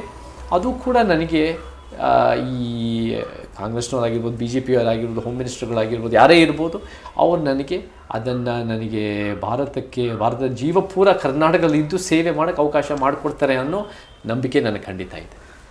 Nice sir. One message to the people, ಯಾರು ನಿಮ್ಮ ಹೂ ಮಿಸ್ಅಂಡರ್ಸ್ಟುಡ್ ಯುವರ್ ಇಂಟೆನ್ಷನ್ಸ್, ಯಾರಿಗವ್ರು ನಿಮ್ಮ ಇಂಟೆನ್ಷನ್ ಅರ್ಥನೇ ಆಗಿಲ್ಲ, ಇಲ್ಲಿವರೆಗೂ ನಿಮ್ಮ ಐಡಿಯಾಲಜಿ ಬಗ್ಗೆ ಇನ್ನೂ ಅರ್ಥ ಆಗಿಲ್ಲ, ಸೊ ಅವ್ರಿಗೊಂದು ಮೆಸೇಜ್ ಹೇಳ್ಬೇಕಂದ್ರೆ ಏನು? ನೋಡಿ ಸಮರ್ಥಮ್ಮ, ನಾವು ಯಾರನ್ನು ವ್ಯಕ್ತಿಗತವಾಗಿ ಯಾರನ್ನೂ ಬದಲಾಯಿಸೋಕೆ ಹೋಗ್ತಾ ಇಲ್ಲ. We are not trying to change anybody's thinking. ನಿಮಗೆ ನಮ್ಮ ವಿಚಾರದಲ್ಲಿ ಸರಿ ಅನಿಸಿದ್ರೆ ನೀವು ಬನ್ನಿ, ನಾವೆಲ್ಲ ಜೊತೆಗೆ ಸೇರಿ ಒಂದು ಸಮಾಜ ಕಟ್ಟೋಣ. ಅದಕ್ಕಿಂತ ಉತ್ತಮ ಸಿದ್ಧಾಂತ ನಿಮ್ಮ ಮನಸ್ಸಿನಲ್ಲಿದ್ದರೆ, ಅದು ಬಲಪಂಥಿ ಹಿಂದೂ ರಾಷ್ಟ್ರ ಇರ್ಬೋದು, ಯಥಾಸ್ಥಿತಿಯ ಮನುವಾದದಿ ಇರ್ಬೋದು, ಅಥವಾ ಎಡಪಂಥೀಯ ಕಮ್ಯುನಿಸ್ಟ್ ಇರ್ಬೋದು, ಅಥವಾ ನಿಮ್ಮದೇ ಆದ ಒಂದು ಬೇರೆ ಪಂಥದ್ದು ಇದ್ದರೆ ನೀವು ಅದನ್ನು ಮುಂದುವರಿಸಿ. ಬಟ್ ನಾವು ವ್ಯಕ್ತಿಗಳನ್ನು ಬದಲಾಯಿಸದೆ ವ್ಯವಸ್ಥಿತ ಅನ್ಯಾಯಗಳಿಗೆ ಪ್ರತಿರೋಧ ಕೊಟ್ಟು ಅದನ್ನು ಪರಿವರ್ತನೆ ಮಾಡಬೇಕು ಅನ್ನೋ ನಮ್ಮ ಉದ್ದೇಶ. ಸೊ ಆ ಥರ ಸಿಸ್ಟಮನ್ನು ಚೇಂಜ್ ಮಾಡೋದು, ಸಿಸ್ಟಮನ್ನು restructure the system to a truly constitutional ಸಾಂವಿಧಾನಿಕ ರೀತಿಯಲ್ಲಿ ಒಂದು ಸಮಾಜ ದೃಷ್ಟಿಯಲ್ಲಿ ನಮ್ಮ ಉದ್ದೇಶ ಏನು ಅಂದರೆ ಒಂದು ಸಮಾನತೆಯ ಸಮಾಜ ಕಟ್ಟೋದು, ಒಂದು ಸಮಾಜ ಕಟ್ಟೋದು. ಅದನ್ನು ಮಾಡಬೇಕು ಅಂದರೆ ನಮಗೆ ನ್ಯಾಯ ಬೇಕಾಗತ್ತೆ. ಒಂದೊಂದು ಸಿದ್ಧಾಂತ ಉಳ್ಳವರೆಗೂ ಬೇರೆ ಬೇರೆ ನ್ಯಾಯ ಇರುತ್ತೆ. ಇವಾಗ ಹಿಂದೂ ರಾಷ್ಟ್ರದ ಬಲಪಂಥೀಯ ನ್ಯಾಯ ಬೇರೆ ಇದೆ, ಎಡಪಂಥೀಯ ನ್ಯಾಯ ಬೇರೆ ಇದೆ. ನಮ್ಮ ಸತ್ಯಪಂಥೀಯ ನ್ಯಾಯ ಅಂದರೆ ಈ ಅಸಮಾನತೆಯ ವ್ಯವಸ್ಥೆನ ಸರಿಪಡಿಸಿ ಸಮಾಜ ಕಟ್ಟೋದು, ವೈಜ್ಞಾನಿಕ ಮನಸ್ಥಿತಿ ಇಟ್ಕೊಂಡು ಕಟ್ಟೋದು. ಸೊ ನಾನೇನು ಹೇಳಬಲ್ಲೆ ಅಂದರೆ, ಇವಾಗ ಯಾರು ನನಗೆ ಎಷ್ಟೋ ವರ್ಷ ನನಗೆ ಕೋರ್ಟ್ಸ್ಗೆ ಒಂದು ರೀತಿ ಕೇಸ್ಗಳಲ್ಲಿ ಫಿಟ್ ಮಾಡಿದ್ರೋ ಅವರೇ ನಮ್ಮ ವಿಚಾರಗಳು ಇವಾಗ ಹೋಗ್ತಾ ಇದ್ದಾರೆ. ಅವರೇ ನಮ್ಮ ವಿಚಾರಗಳಲ್ಲಿ ಸತ್ಯ ಇದೇ ಒಂದು ಚೇತನ್ ಯಾವ ಒಂದು ಪಕ್ಷಪಾತ ಅಲ್ಲದೆ ಅವನು ಒಂದು ಸೈದ್ಧಾಂತಿಕ ನೆಲೆಗಟ್ಟಿನಲ್ಲಿ ಭಾಳ ಗಟ್ಟಿಯಾಗಿ ನಿಂತ್ಕೊತಾನೆ ಅಂತ ಅವ್ರಿಗೂ ವಿಶ್ವಾಸ ಬಂದಿದೆ. ನಮಗೆಲ್ಲರೂ ಬೇಕು ಸಮರ್ಥ, ನಮಗೆಲ್ಲ ಮನುಷ್ಯರು ಬೇಕು. ಅದು ಬಿಟ್ಟು ಈ ಒಂದು ಗಿಡ, ಒಂದು ಮರ, ಒಂದು ಪ್ರಾಣಿ ಪಕ್ಷಿನೂ ಸಮಾಜಕ್ಕೆ ಬಂದರೆ ಅದು ಬೇಕು. ಬಟ್ ನಮಗೆ ಸಮಾನತೆಗೆ ಎಲ್ಲ ಮನುಷ್ಯರು, ಯಾವುದೇ ಜಾತಿ, ಲಿಂಗ, ಧರ್ಮ, ಮಾತೃಭಾಷೆ ಆಗಿರಲಿ, ಯಾವುದೇ ಪ್ರಾದೇಶಿಕವಾಗಿ ಆಗಿರಲಿ, ನಾವೆಲ್ಲರೂ ಸೇರಿಸ್ಕೊಂಡು ನಮ್ಮ ಕರ್ನಾಟಕ, ನಮ್ಮ ಭಾರತನ ಉತ್ತಮ ರೀತಿ ಕಟ್ಟೋದು ನಮ್ಮ ಉದ್ದೇಶ. Very nice sir. Next question, your opinion on Darshan sir case. ಯಾಕಂದರೆ ಆ್ಯಸ್ ಎ ದರ್ಶನ್ ಸರ್, ನೀವು ನಮಗೊಂದು ಕಾರಲ್ಲಿ ಬರುವಾಗ ಒಂದು ಇನ್ಸಿಡೆಂಟ್ ಹೇಳಿದ್ರಿ, ನಿಮ್ಮನ್ನ ಅಲ್ಲಿ ಜಿಗ್ನೇಲಿ ಡ್ರಾಪ್ ಮಾಡುವಾಗ ಇವೆಂಟೇ ಇದ್ದಾಗ. ಸೊ ನಿಮ್ಮದು ದರ್ಶನ್ ಸರ್ ಏನೋ ನಮಗೊಂದು ಇಬ್ಬರು ಏನೋ ಬಾಂಡ್ ಬಗ್ಗೆ ಏನೋ ಹೇಳ್ತಿದ್ರಿ. ಸೊ ಹೌ ಡು ಲೈಕ್ ಯಾವ ಥರ ಫೀಲ್ ಮಾಡ್ತಿದ್ದಾರೆ ಸರ್ ಇವಾಗ ದರ್ಶನ್ ಸರ್ ಕೇಸ್? ಇಲ್ಲ, ನನಗೆ ದರ್ಶನ್ ಅವ್ರು ಯಾವತ್ತೂ ನಾನು ಅವ್ರ ಜೊತೆ ಅಷ್ಟೊಂದು ಮಾತಾಡಿಲ್ಲ. ನನಗೆ ಅವರು I don't know him well. And ಎಲ್ಲೋ ಒಂದು ಸಿನಿಮಾ ಅಮೃತ ಮಹೋತ್ಸವ ಅಂತ ನಾನು ಫಸ್ಟ್ ಹೇಳೋದ್ನಲ್ಲ, ಆವತ್ತು ಅವರು ಇದ್ದರು. ಮತ್ತು ನನ್ನ ಅತಿರಥ ಸಿನಿಮಾ ನಾನು ಡಬ್ಬಿಂಗ್ ಹೋಗಿದ್ದಾಗ ಅವ್ರನ್ನೂ ಕೂಡ ಅಲ್ಲಿ ಒಂದು ನಿಮಿಷ ಮಾತಾಡಿಸಿದ್ದೆ. ಅಲ್ಲಿ ಹೊರಗೆ ಬರ್ತಾ ನಾನು ಒಳಗೆ ಬರ್ತಾ. ಬಟ್ ಐ ಡೋಂಟ್ ನೋ ಮನ ಪರ್ಸ್ನಲ್ ಲೆವೆಲ್. ಬಟ್ ನನಗೆ ಏನು ಗೊತ್ತಿದೆ ಅಂದರೆ, ಮೀಡಿಯಾದಲ್ಲಿ ಏನು ನೋಡ್ತೀನಿ ಅದು ಗೊತ್ತಿದೆ. ನಮಗೆ ಯಾವುದೇ ಒಂದು ವ್ಯಕ್ತಿಯಾಗಿರ್ಬೋದು, ಅವರನ್ನು ಇನ್ನಸೆಂಟ್ ಅಂಟು ಪ್ರೂವ್ ಇನ್ ಗಿಲ್ಟಿ ಅಂತ ನಂಬಿರೋ ನಾವು ಅದು ಒಂದು ಯಾರೇ ಒಂದು ಆರೋಪಿಯಾಗಿರೋ ಹೊರತು ಇನ್ನೂ ಅಪರಾಧಿ ಆಗಿಲ್ಲ. Yes sir. ಆದರೆ ಒಂದು ವ್ಯಕ್ತಿ ಅವ್ರ ದೇವ ಪ್ಯಾಟರ್ನ್ ಆಫ್ ಇವೆಂಟ್ಸ್, ಅದು ಪ್ಯಾಟರ್ನ್ ಆಫ್ ಆ್ಯಕ್ಷನ್ಸು ನಾವು ನೋಡ್ಕೋತಾ ಬಂದಿದ್ದೀನಿ. ಅದು ಯಾವುದೇ ಒಂದು ಪಾಲಿಟಿಷಿಯನ್ ಇರ್ಬೋದು, ಯಾವುದೋ ಒಂದು ಸೆಲೆಬ್ರಿಟಿ ಇರ್ಬೋದು, ಅವರು ಒಂದು ಪ್ಯಾಟರ್ನಲ್ಲಿ ಕೆಲಸ ಮಾಡ್ಕೊಂಡು ಬರ್ತಾ ಇರ್ತಾರೆ. ಸೊ ನಮಗೆ ಆ ರೀತಿಯೂ ಜನ ಗುರುತಿಸ್ತಾರೆ. ಆ ರೀತಿಯೂ ಇಸ್ ಅಂಡರ್ಸ್ಟ್ಯಾಂಡಬಲ್. ಇವಾಗ ಯಾವತ್ತೂ ಒಂದು ರೀತಿ ಈ ಥರ ಸಮಸ್ಯೆಗಳು ಸಿಗಾಕೊಳ್ಳದೆ ಇರೋರು ಯಾವುದೋ ಒಂದು ರೀತಿ ಏನೋ ಸಮಸ್ಯೆ ಆಗಿದ್ದರೆ ಅದು ಒಂದು ರೀತಿ ನೋಡ್ತಾರೆ. ನೀವು ಪ್ರತಿ ಸರಿನೂ ಬೇರೆ ಬೇರೆ ರೀತಿ ಸಂಘರ್ಷಗಳಾಗಿ ವೈಯಕ್ತಿಕ ಸಮಸ್ಯೆಗಳು ಇಟ್ಕೊಂಡು ಆಮೇಲೆ ಇದೇನೋ ದೊಡ್ಡ ಮಟ್ಟದಲ್ಲಿ ಆಗಿದೆ ಅಂದರೆ ಜನ ನೋಡೋದು ಬೇರೆ ರೀತಿ. ಆಮೇಲೆ ಅದ್ರ ಜೊತೆ ಒಂದು 4,000 ಪೇಜ್ ಚಾರ್ಜ್ ಶೀಟು ಬಂದಿದೆ ಅಂತ ನಮಗೆ ಗೊತ್ತಾಗಿದೆ. ಏನೇ ಇದ್ರೂ ಕೂಡ ನಾನು ಆದಷ್ಟು ತಪ್ಪನ್ನು ನಾವೆಲ್ಲ ಯಾರೂ ತಪ್ಪು ಮಾಡದಿರೋ ಮನುಷ್ಯ ಇಲ್ಲ. ಇಷ್ಟು ದೊಡ್ಡ ಮಟ್ಟದ ತಪ್ಪುಗಳು ಮಾಡಿಲ್ಲದೆ ಇರ್ಬೋದು. ಆದರೆ ನಾವು ಯಾವುದೇ ತಪ್ಪುಗಳನ್ನು ನಾವು ತಿದ್ದಿ ನಾವು ಉತ್ತಮ ಮನುಷ್ಯರಾಗಿ ಹೊರಗೆ ಬಂದು ನಾವು ಒಳ್ಳೆ ರೀತಿ ಬದುಕೋದು. ಸೊ ನಾನು ಜೈಲ್ ಸಿಸ್ಟಮನ್ನು ಹೆಂಗೆ ನೋಡ್ತೀನಿ ಅಂದರೆ ಆ್ಯಸ್ ಎ ರಿಹ್ಯಾಬಿಲಿಟೇಟಿವ್ ಸಿಸ್ಟಮ್. ಅದನ್ನು ಪ್ಯೂನಿಟಿವ್ ಅಂದ್ಕೊಂಡು ಪನಿಷ್ಮೆಂಟ್ ಮಾಡಿ ಹೊಡೆದು ಬಡ್ದು ಒಂಥರ ಮುರಿದು ಅನ್ನೋಕ್ಕಿಂತ ರಿಹ್ಯಾಬಿಲಿಟೇಟ್ ಮಾಡಿ ಅವ್ರನ್ನ ಒಂದು ಉತ್ತಮ ವ್ಯಕ್ತಿಯಾಗಿ ಮಾಡೋದು ಅದರ ಉದ್ದೇಶ ಆಗಬೇಕು. ಸೊ ದರ್ಶನ್ ಅವರು ಕೂಡ ಅನೇಕ ಒಳ್ಳೆ ಸಿನಿಮಾಗಳಲ್ಲೂ ಭಾಗವಹಿಸಿದ್ದಾರೆ, ಪಾಲ್ಗೊಂಡಿದ್ದಾರೆ, ಒಳ್ಳೆ ಪಾತ್ರಗಳು ಮಾಡಿದ್ದಾರೆ. ನಾನು ಕೂಡ ಕಟೇರ ಅಲ್ವಾ ಅದು ಒಂದು ಸಿನಿಮಾ, ಅದು ಒಂದು ಒಳ್ಳೆಯ ಸಂದೇಶ ಇತ್ತು. ತರುಣ್ ಸುಧೀರ್ ಡೈರೆಕ್ಷನ್ನು, ಅದು ಕೂಡ ಒಳ್ಳೆಯ ಒಂದು ಸಂದೇಶ ಸಾರ್ತು. ಸೊ ನಮಗೆ ಸಿನಿಮಾ ರಂಗ ಒಂದು ಹೇಳ್ತೀನಿ ಸಮರ್ಥಮ್ಮ, ಸಿನಿಮಾ ರಂಗ ಒಂದು ವ್ಯಾಪಾರದ ರಂಗ ಅಂತ ಹೇಳಿದಲ್ಲ. ನೀವು ಒಂದು ಟ್ವೀಟ್ ಬರೆದು ಜೈಲಿಗೆ ಹೋಗಿ, ಅಥವಾ ಯಾರೋ ಒಂದು ಹೊಡೆದು ಬರೆದು ಸಾಯಿಸಿ ಜೈಲಿಗೆ ಹೋಗಿರೋ ಆರೋಪ ಇದ್ದರೂ ಕೂಡ ಒಳ್ಳೆಯ ವಿಚಾರ ಇರ್ಬೋದು, ಒಳ್ಳೆಯ ಇತರ ವಿಚಾರ ಇರ್ಬೋದು. ಸಿನಿಮಾ ರಂಗ ಹೆಂಗೆ ನೋಡುತ್ತೆ ಅಂದರೆ ಇದು ಯಾವುದೂ ಮುಖ್ಯ ಆಗಲ್ಲ. ಸಿನಿಮಾ ರಂಗದಲ್ಲಿ ಏನೆಂದರೆ ಹಾಕಿದ ದುಡ್ಡು ವಾಪಸ್ ಬಂತ, ನಿಮ್ಮ ಕಲೆಕ್ಷನ್ 3 ದಿನ ಕಲೆಕ್ಷನ್ ಆಯಿತಾ, ಥಿಯೇಟ್ರ್ಗಳು ತುಂಬ್ತಾ, ನಿಮ್ಮ OTT ರೈಟ್ಸು, ಸ್ಯಾಟಲೈಟ್ ರೈಟ್ಸ್ ಎಷ್ಟು ಅನ್ನೋ ರೀತಿ ಲೆಕ್ಕಾಚಾರದಲ್ಲಿ ನೋಡ್ತಾರೆ. ನಿಮ್ಮ ಪ್ರತಿಭೆ ಇಲ್ಲದೆ ಇರೋರು, ಪ್ರತಿಭೆ ಸ್ವಲ್ಪ ಇದೆಯೋ ಜಾಸ್ತಿ, ಅದೆಲ್ಲ immaterial for film industry. So so ನಾವು ಆ್ಯಸ್ ಅನ್ ಆಡಿಯನ್ಸ್ ನಾವು ಬೇರೆ ಥರ ನೋಡ್ತೀವಿ, ಇಂಡಸ್ಟ್ರಿಯಾಗಿ ಬೇರೆ ಥರ ನೋಡುತ್ತೆ. ಬಹುಶಃ ದರ್ಶನ್ ಅವರು ಇದೆಲ್ಲ ಅವ್ರ ಮೇಲೆ ಏನೋ ಎಲ್ಲ ಕ್ಲಿಯರ್ ಆದಮೇಲೆ ಅವರು ಕೂಡ ಕನ್ನಡ ಚಿತ್ರರಂಗಕ್ಕೆ ವಾಪಸ್ ಬಂದು ಒಳ್ಳೆ ಚಿತ್ರ ಕೊಟ್ಟರೆ ಅದು ಚಿತ್ರರಂಗಕ್ಕೂ ಒಳ್ಳೆಯದು, ಅವ್ರಿಗೂ ಒಳ್ಳೆಯದು, ಆ್ಯಂಡ್ ಓವರ್ ಆಲ್ ಕರ್ನಾಟಕಕ್ಕೆ hopefully it be good content ಆಗಿ ಸಮಾಜಕ್ಕೂ ಒಳ್ಳೇದಾಗಲಿ ಅಂತ ನಾನು ಹಾರೈಸೋಕ್ಕೆ ಇಷ್ಟಪಡ್ತೀನಿ. ಸರ್ ಅವ್ರದ್ದು ಕೊಡುಗೆ ಒಂದು ಸ್ವಲ್ಪ ಸಮಾಜದಲ್ಲಿ ಒಂದು ಸ್ವಲ್ಪ ಜಾಸ್ತಿ ಇದೆಯಲ್ಲ ಸರ್, ಒಂದು ಸ್ವಲ್ಪ ಆ ಕಡೆ ಹೆಲ್ಪಿಂಗ್ ನೇಚರ್ ತುಂಬ ಇದೆ. So we known for him as a helping nature. Good sir, ಇವಾಗ ಸೌಜನ್ಯ ಕೇಸ್ದು ಏನು ಸ್ಪಾರ್ಕ್ ಆಯ್ತಲ್ಲ, ನಿಮ್ದು ಫಸ್ಟ್ ಟ್ವೀಟು ಫಸ್ಟ್ ರಿಯಾಕ್ಷನ್ ನಿಮ್ದು ರಿಲೀಸ್ ಆಯಿತು. So how do you see this Soujanya case sir? ಯಾವ ಥರ ಯುವರ್ ಒಪಿನಿಯನ್? ಸೌಜನ್ಯ ಕೇಸ್ ಇವಾಗ ಸದ್ಯಕ್ಕೆ ಟೆಂಪರರಿ ಹೋಲ್ಡ್ ಆಗಿದೆ. ಅದೇ ನಾನು ಕೂಡ ಸ್ವಲ್ಪ ನೋಡ್ತಾ ಇದ್ದೆ. ನಾನು ಇವಾಗ ಬೇರೆ ಬೇರೆ ಥರ ಸರ್ಕಾರ ಅದನ್ನು FSL ರಿಪೋರ್ಟ್ಗಳು ಮಾಡೋದಾಗಿರ್ಬೋದು, ಬೇರೆ ಬೇರೆ ಥರ ಅಲ್ಲಿ ಇಂಟರ್ನಲ್ ಮ್ಯಾಟರ್ಸು ನಡೀತಾ ಇದೆ. ಬಟ್ ನಮಗೆ ಯಾವುದೇ ವಿಚಾರ ಇದ್ದರೂ ಸೌಜನ್ಯ ಕೇಸ್ ನೋಡಿದಾಗ I don't look at it only as against one person ಅನ್ನೋ ರೀತಿ ನಾನು ನೋಡ್ತಾ ಇಲ್ಲ. ನಾನು ಹೆಂಗೆ ನೋಡ್ತೀನಿ ಅಂದರೆ ಅಲ್ಲಿ ಅನೇಕ ಇಶ್ಯೂಸ್ಗಳು ಅರೈಸ್ ಆಗುತ್ತೆ ನಿಮಗೆ ಇನ್ ಟರ್ಮ್ಸ್ ಆಫ್ ವಿಮೆನ್ಸ್ ರೈಟ್ಸು, ಮತ್ತು ವಿಮೆನ್ ಹೆಲ್ತಿ ವಾತಾವರಣ, ಆರ್ ವಿಮೆನ್ ಬೀಯಿಂಗ್ ಟಾರ್ಗೆಟೆಡ್. ಯಾಕಂದರೆ ನಮಗೆ ದಕ್ಷಿಣ ಕನ್ನಡ ಮತ್ತು ಆ ಕರಾವಳಿ ಭಾಗದಲ್ಲಿ ಭಾಳ ಒಂದು ಎಕ್ಸ್ಟ್ರಾರ್ಡನರಿ ಸೇಫ್ಟಿ ಫಾರ್ ವಿಮೆನ್ ಅನ್ನೋ ಇರೋ ಭಾಗ ಅದು. ಆ ಏರಿಯಾಗಳಲ್ಲಿ ಅಲ್ಲಿ ಇಲ್ಲೆಲ್ಲಾದರೂ ಒಂದು ಸ್ಮಾಲ್ ಏರಿಯಾಗಳಲ್ಲಿ women are they being targeted. ಅದು ಇವತ್ತು ನೆನ್ನೆ ಅಂತ ನಾನು ನೋಡಲ್ಲ, ಎಷ್ಟೋ ದಶಕಗಳಿಂದ ಅದೇನಾದ್ರು ನಡೆದಿದೆ ಅಂದರೆ ಅದಕ್ಕೆ ನಾವು ಅದನ್ನು ಏನಾಗಿದೆ ಅಂತ ನಾವು ಗುರುತಿಸಿ ಅದಕ್ಕೆ ತಪ್ಪಿತಸ್ಥರ ಮೇಲೆ ಕ್ರಮ ಆಗಲೇಬೇಕು. ಮತ್ತು ಪೊಲೀಸ್ಗೂ ಇದಕ್ಕೂ ಏನು ಸಂಬಂಧ ಅಂತ ಪ್ರಶ್ನೆಗಳು ಬರ್ತವೆ. Because we look at police as somebody who must maintain law and order, must ಎವಿಡೆನ್ಸನ್ನು ಪ್ರಾಪರಾಗಿ ಕಲೆಕ್ಟ್ ಮಾಡಬೇಕು, ಪ್ರಾಪರ್ ಪ್ರೋಟೋಕಾಲ್ ಮೆಕ್ಯಾನಿಸಮ್ಸ್ ಇದ್ದು they are an arm of the ಗವರ್ಮೆಂಟೇ. ಪೊಲೀಸು ಪ್ರಾಮಾಣಿಕವಾಗಿ ಏನು ತಪ್ಪಾಗಿದೆಯೋ ತಪ್ಪಿತಸ್ಥರ ಮೇಲೆ ಕ್ರಮ ತಗೊಳ್ಳಂಗೆ ಮಾಡಬೇಕು ಹೊರತು ಪವರ್ಫುಲ್ಗೆ ಪ್ರೊಟೆಕ್ಟ್ ಮಾಡೋ ಒಂದು ಪೊಲೀಸು ವ್ಯವಸ್ಥೆ ನಮಗೆ ಯಾರಿಗೂ ಒಳ್ಳೆಯದಲ್ಲ. It's not good for a good democracy. So ಅಂಥದ್ದು ಏನಾದರೂ ನಡೆದಿದೆ ಅಂದರೆ ಅದು ಕೂಡ ಗೊತ್ತು ಮಾಡಿಕೊಂಡು ಅದ್ರ ಕೂಡ ಹೆಂಗೆ ಆಗದೆ ಅನ್ನೋದು ಮುಂದೆ ಸುಧಾರಣೆ ಆಗೋದು ಭಾಳ ಮುಖ್ಯ. And main very important issue is in terms of social media, in terms of YouTubers, in terms of media rights, in terms of media freedoms.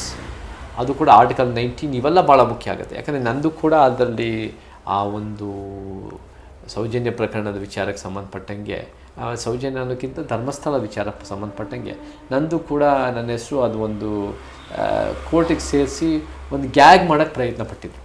ಗ್ಯಾಗ್ ಅಂದರೆ ನೀವು ಮಾತಾಡಬೇಡಿ ಬಾಯಿ ಮುಚ್ಚಕ್ಕೆ, ಅದೆಷ್ಟೋ ಒಂದು ಜನ 150 ಎಷ್ಟೋ ಜನ ಅದನ್ನು ಬೇರೆ ಬೇರೆ ಯೂಟ್ಯೂಬರ್ಸು ಬೇರೆ ಬೇರೆಲ್ಲ ಮಾಡೋಕ್ಕೆ ಟ್ರೈ ಮಾಡಿದರು. ಅದು ಕೋರ್ಟ್ಸು ಅದು ಆ ರೀತಿ ಮಾಡೋಕ್ಕಾಗಲ್ಲ ಅನ್ನೋ ರೀತಿಯಲ್ಲೂ ಎತ್ತಿ ಹಿಡಿದ್ರು. ಸೊ ನಮಗೆ freedom of expression is very important.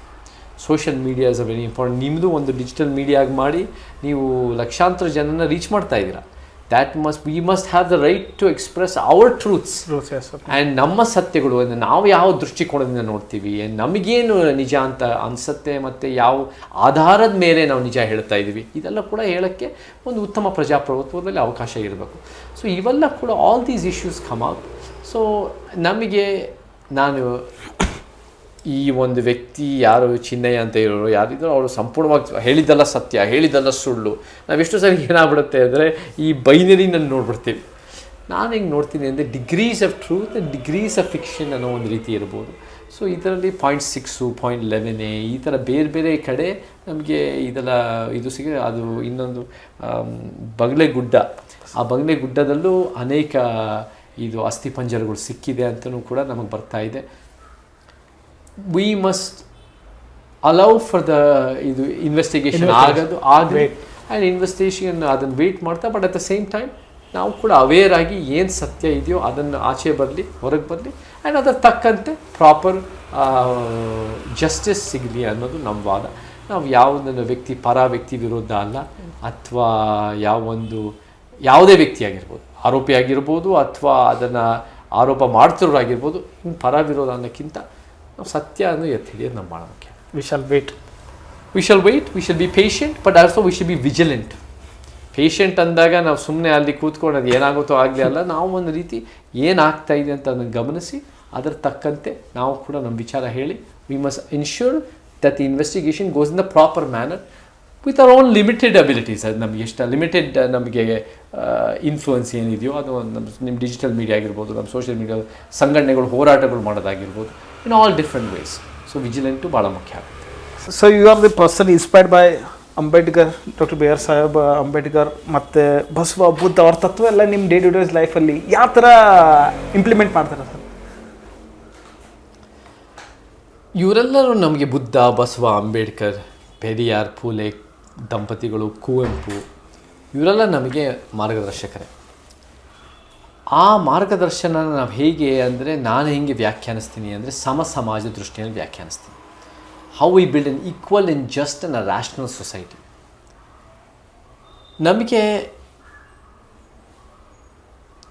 ಪ್ರತಿಯೊಬ್ಬರು ಕೂಡ ಬುದ್ಧ 2,500 ವರ್ಷದ ಹಿಂದೆ ಹೇಳಿರೋದನ್ನು, ಬಸವಣ್ಣವರು 12ನೇ ಶತಮಾನದ ಹೇಳಿರೋದನ್ನು, 20ನೇ ಶತಮಾನದಲ್ಲಿ ಅಂಬೇಡ್ಕರ್, ಪೆರಿಯಾರ್ ಹೇಳಿದ್ದನ್ನು ನಾವು ಅದನ್ನು 21ನೇ ಮತ್ತು ಕುವೆಂಪು 21ನೇ ಶತಮಾನಕ್ಕೆ ಕರ್ನಾಟಕಕ್ಕೆ ಹೇಗೆ ಅದನ್ನು ಆಧುನೀಕರಿಸ್ಬೋದು, ಕಂಟೆಕ್ಸ್ಚುವಲೈಸ್ ಮಾಡ್ಬೋದು, ಕಾರ್ಯರೂಪಕ್ಕೆ ತರ್ಬೋದು ಅನ್ನೋದನ್ನು ನಮಗೆ ಇವತ್ತಿನ ಇರೋ ಸವಾಲು. ಭಾಳ ಜನ ಹೇಳ್ಕೊತಾರೆ ನಾನು ಅಂಬೇಡ್ಕರ್ ವಾದಿ ಅಂತ ಹೇಳ್ಕೊತಾರೆ, ಭಾಳ ಜನ ಹೇಳ್ಕೊಂಡು ನಾನು ಬಸವವಾದಿ ಅಂತ ಹೇಳ್ಕೊತಾರೆ, ಭಾಳ ಜನ ಈ ರೀತಿ ಹೇಳ್ಕೊತಾರೆ. But the question is how do you define that? ನಾನು ಇದನ್ನು ಹಿಂಗೆ ಡಿಫೈನ್ ಮಾಡ್ಕೊಂಡು ಥ್ರೂ ರೆಸಿಸ್ಟೆನ್ಸ್ ಪಾಲಿಟಿಕ್ಸ್ ಅಂತ ಹೇಳ್ತಾ ಇದ್ದೀನಿ. ನನಗೆ ವೈಯಕ್ತಿಕವಾಗಿ ಜನ ಯಾರು ಪ್ರಶ್ನೆ ಮಾಡಿದೆ ನೀನು ಯಾವ ಧರ್ಮದವನು, ಯಾಕಂದರೆ ಬುದ್ಧನೂ ಒಂದು ಬುದ್ಧ ಧರ್ಮ ಮಾಡಿದ್ದಾರೆ, ಬಸವನೂ ಶರಣ ಧರ್ಮ ಅನ್ನೋದು ಒಂದಿದೆ, ಬಾಬಾ ಸಾಹೇಬ್ದು ನವಯಾನ ಅನ್ನೋದು ಸ್ಥಾಪನೆ ಮಾಡಿ, ಜ್ಯೋತಿ ಬಾಪುಲಿ ಸತ್ಯ ಧರ್ಮ ಅಂತ ಮಾಡಿದ್ದಾರೆ. ನಾನು I don't define myself as of any religion. ನಾನು I have a birth caste. ನಮಗೆಲ್ಲರಿಗೂ ಒಂದು ಬರ್ತ್ ಜಾತಿ ಇದೆ. ಆ ಬರ್ತ್ ಜಾತಿ ಎಲ್ಲ ಸಮಸ್ಯೆ ಇರೋದು, ಆ ಬರ್ತ್ ಜಾತಿಯ ಶ್ರೇಣಿ ಇರೋದು ಸಮಸ್ಯೆ in terms of the access to resources.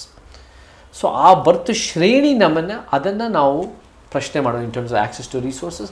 ನನ್ನಂತೊಂದು ಜಾಸ್ತಿ ಪಡೆದಿದ್ದೀನಿ, ಜಾಸ್ತಿ ವಾಪಸ್ ಕೊಡಬೇಕು, ಜಾಸ್ತಿ ವಂಚಿತರು ಜಾಸ್ತಿ ಪಡಿಬೇಕು, ಅದೆಲ್ಲ ರೀತಿಯಲ್ಲಿ ಆರ್ಥಿಕ, ಶೈಕ್ಷಣಿಕ ಎಲ್ಲ ಅವಕಾಶಗಳು. But in terms of religion I don't define myself as any religion. ನನಗೆ what I believe in completely is the constitution of India. So ಭಾರತದ ಸಂವಿಧಾನದಲ್ಲಿರೋ ಸಮಾನತೆ, ನ್ಯಾಯ ಮತ್ತು ಧರ್ಮನಿರಪೇಕ್ಷತೆ, ಸಮಾಜವಾದಿತನ ಅದನ್ನೆಲ್ಲ ಕೂಡ ನನಗೆ ಬುದ್ಧ, ಬಸವ, ಅಂಬೇಡ್ಕರ್, ಪೆರಿಯಾರ್, ಫೂಲೆ, ಕುವೆಂಪುನೇ ಆ ವಿಚಾರಗಳು ಸಾರಿರೋರು. ಅದೇ ನಮ್ಮ ಸಂವಿಧಾನದ ಪೀಠಿಕೆಯಲ್ಲಿದೆ ಅನ್ನೋದು ನನ್ನ ವಾದ. ಸೊ ನಾವೆಲ್ಲರೂ ಸೇರಿಕೊಂಡು ಈ ವಿಚಾರಗಳನ್ನ ಒಂದು ಉತ್ತಮ ರೀತಿಯಲ್ಲಿ ಕರ್ನಾಟಕಕ್ಕೆ, ದೇಶಕ್ಕೆ ತಂದರೆ ನಮ್ಮ ವೈಯಕ್ತಿಕ ಆಚರಣೆಗಳು, ವೈಯಕ್ತಿಕ ರೀತಿಯಲ್ಲಿ ಅದನ್ನು ಹೇಗೆ ನಾವು ನಮ್ಮ ಮನೆಗಳಲ್ಲಿ ಮಾಡ್ತೀವಿ ಅದು ನಮ್ಮ ಸ್ವಾತಂತ್ರ್ಯ, ಪರ್ಸ್ನಲ್ ಸ್ವಾತಂತ್ರ್ಯ. ಬಟ್ ಸಮಾಜ ವಿಚಾರ ಬಂದಾಗ, ಯೋಜನೆ, ನೀತಿ, ಕಾನೂನುಗಳು ವಿಚಾರ ಬಂದಾಗ, ಇನ್ terms of the politics of society, politics ಅಂದರೆ ಏನು? Interaction between the government and the people at large. ಈ ವಿಚಾರಗಳು ಬಂದಾಗ ನಾವು ಒಂದು ವೈಜ್ಞಾನಿಕವಾಗಿ ಯೋಚನೆ ಮಾಡಿ, ಕ್ರಿಟಿಕಲ್ಲಾಗಿ ಯೋಚನೆ ಮಾಡಿ, ಯಾರಿಗೆ ಹೆಚ್ಚು ವಂಚಿತರೋ ಅವ್ರಿಗೆ ಜಾಸ್ತಿ ಕೊಡೋಂಗೆ, ಯಾರು ಹೆಚ್ಚು ನನ್ನಂತವ್ರು ಜಾಸ್ತಿ ಪಡೆದಿದ್ದೀವೋ ಬರ್ತ್ ಬೇಸ್ಡಾಗಿ ಜಾಸ್ತಿ ವಾಪಸ್ ಕೊಡೋಂಗೆ ನಾವು ತಂದರೆ we can build a truly extraordinary Karnataka in India. And ಇದು ನಮಗಾಗಿರೋ ಅನ್ಯಾಯಗಳು ಮುಂದಿನ ತಲೆಮಾರುಗಳಿಗೆ ಆಗದೇ ನಾವು ನೋಡ್ಕೋಬೋದು.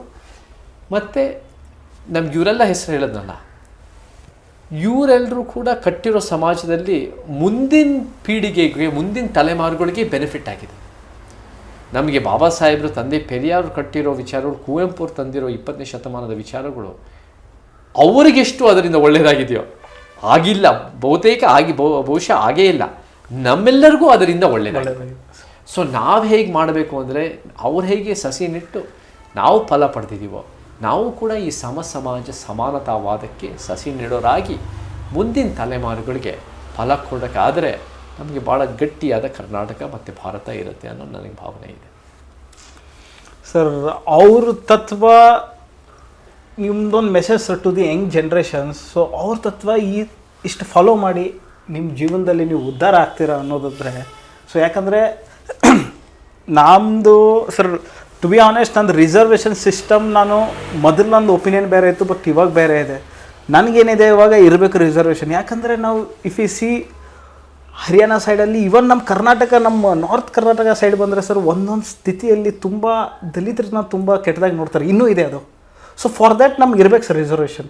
ಸೊ ನಿಮ್ಮ ಕಡೆಯಿಂದ ಒಂದು ಅಂಬೇಡ್ಕರ್ ಅವ್ರದ್ದು ಒಂದು ಮೆಸೇಜ್, ಈ ತತ್ವವನ್ನು ನೀವು ಫಾಲೋ ಮಾಡೋದು ಅನ್ನೋದಾಕಿದ್ರೆ ನೀವು ಏನು ಹೇಳ್ತೀರಾ ಸರ್? ಒಂದು ಅನ್ಬೇಕು, ನಾವು ವಿ ಮಸ್ಟ್ ಬಿ ಕ್ಯೂರಿಯಸ್. ನಾವು ಹುಡುಕಬೇಕು, ನಾವೊಂದು ಜೀವನದಲ್ಲಿ ಒಂದು ಅರ್ಥ ಹುಡುಕಬೇಕು, ನಾವೊಂದು ಈ ವಿಚಾರಗಳು ಓದ್ಕೊಳ್ತಾ ಬರಬೇಕು. ಅದನ್ನು ಕೂಡ ನಾವು ಹೆಂಗೆ ಅಳವಡಿಸ್ಕೋಬೋದು ಅಂತ ಯೋಚನೆ ಮಾಡ್ಬೋದು. ನನಗೆ 3 ವಿಚಾರದಲ್ಲಿ ನಾವು ಸಮಾಜಕ್ಕೆ ವಾಪಸ್ ಕೊಡ್ಬೋದು. 3 ವಿಚಾರ ಏನಂದರೆ ಜನಜಾಗೃತಿ, ಹೋರಾಟ ಮತ್ತು ಸಮಾಜ ಸೇವೆ.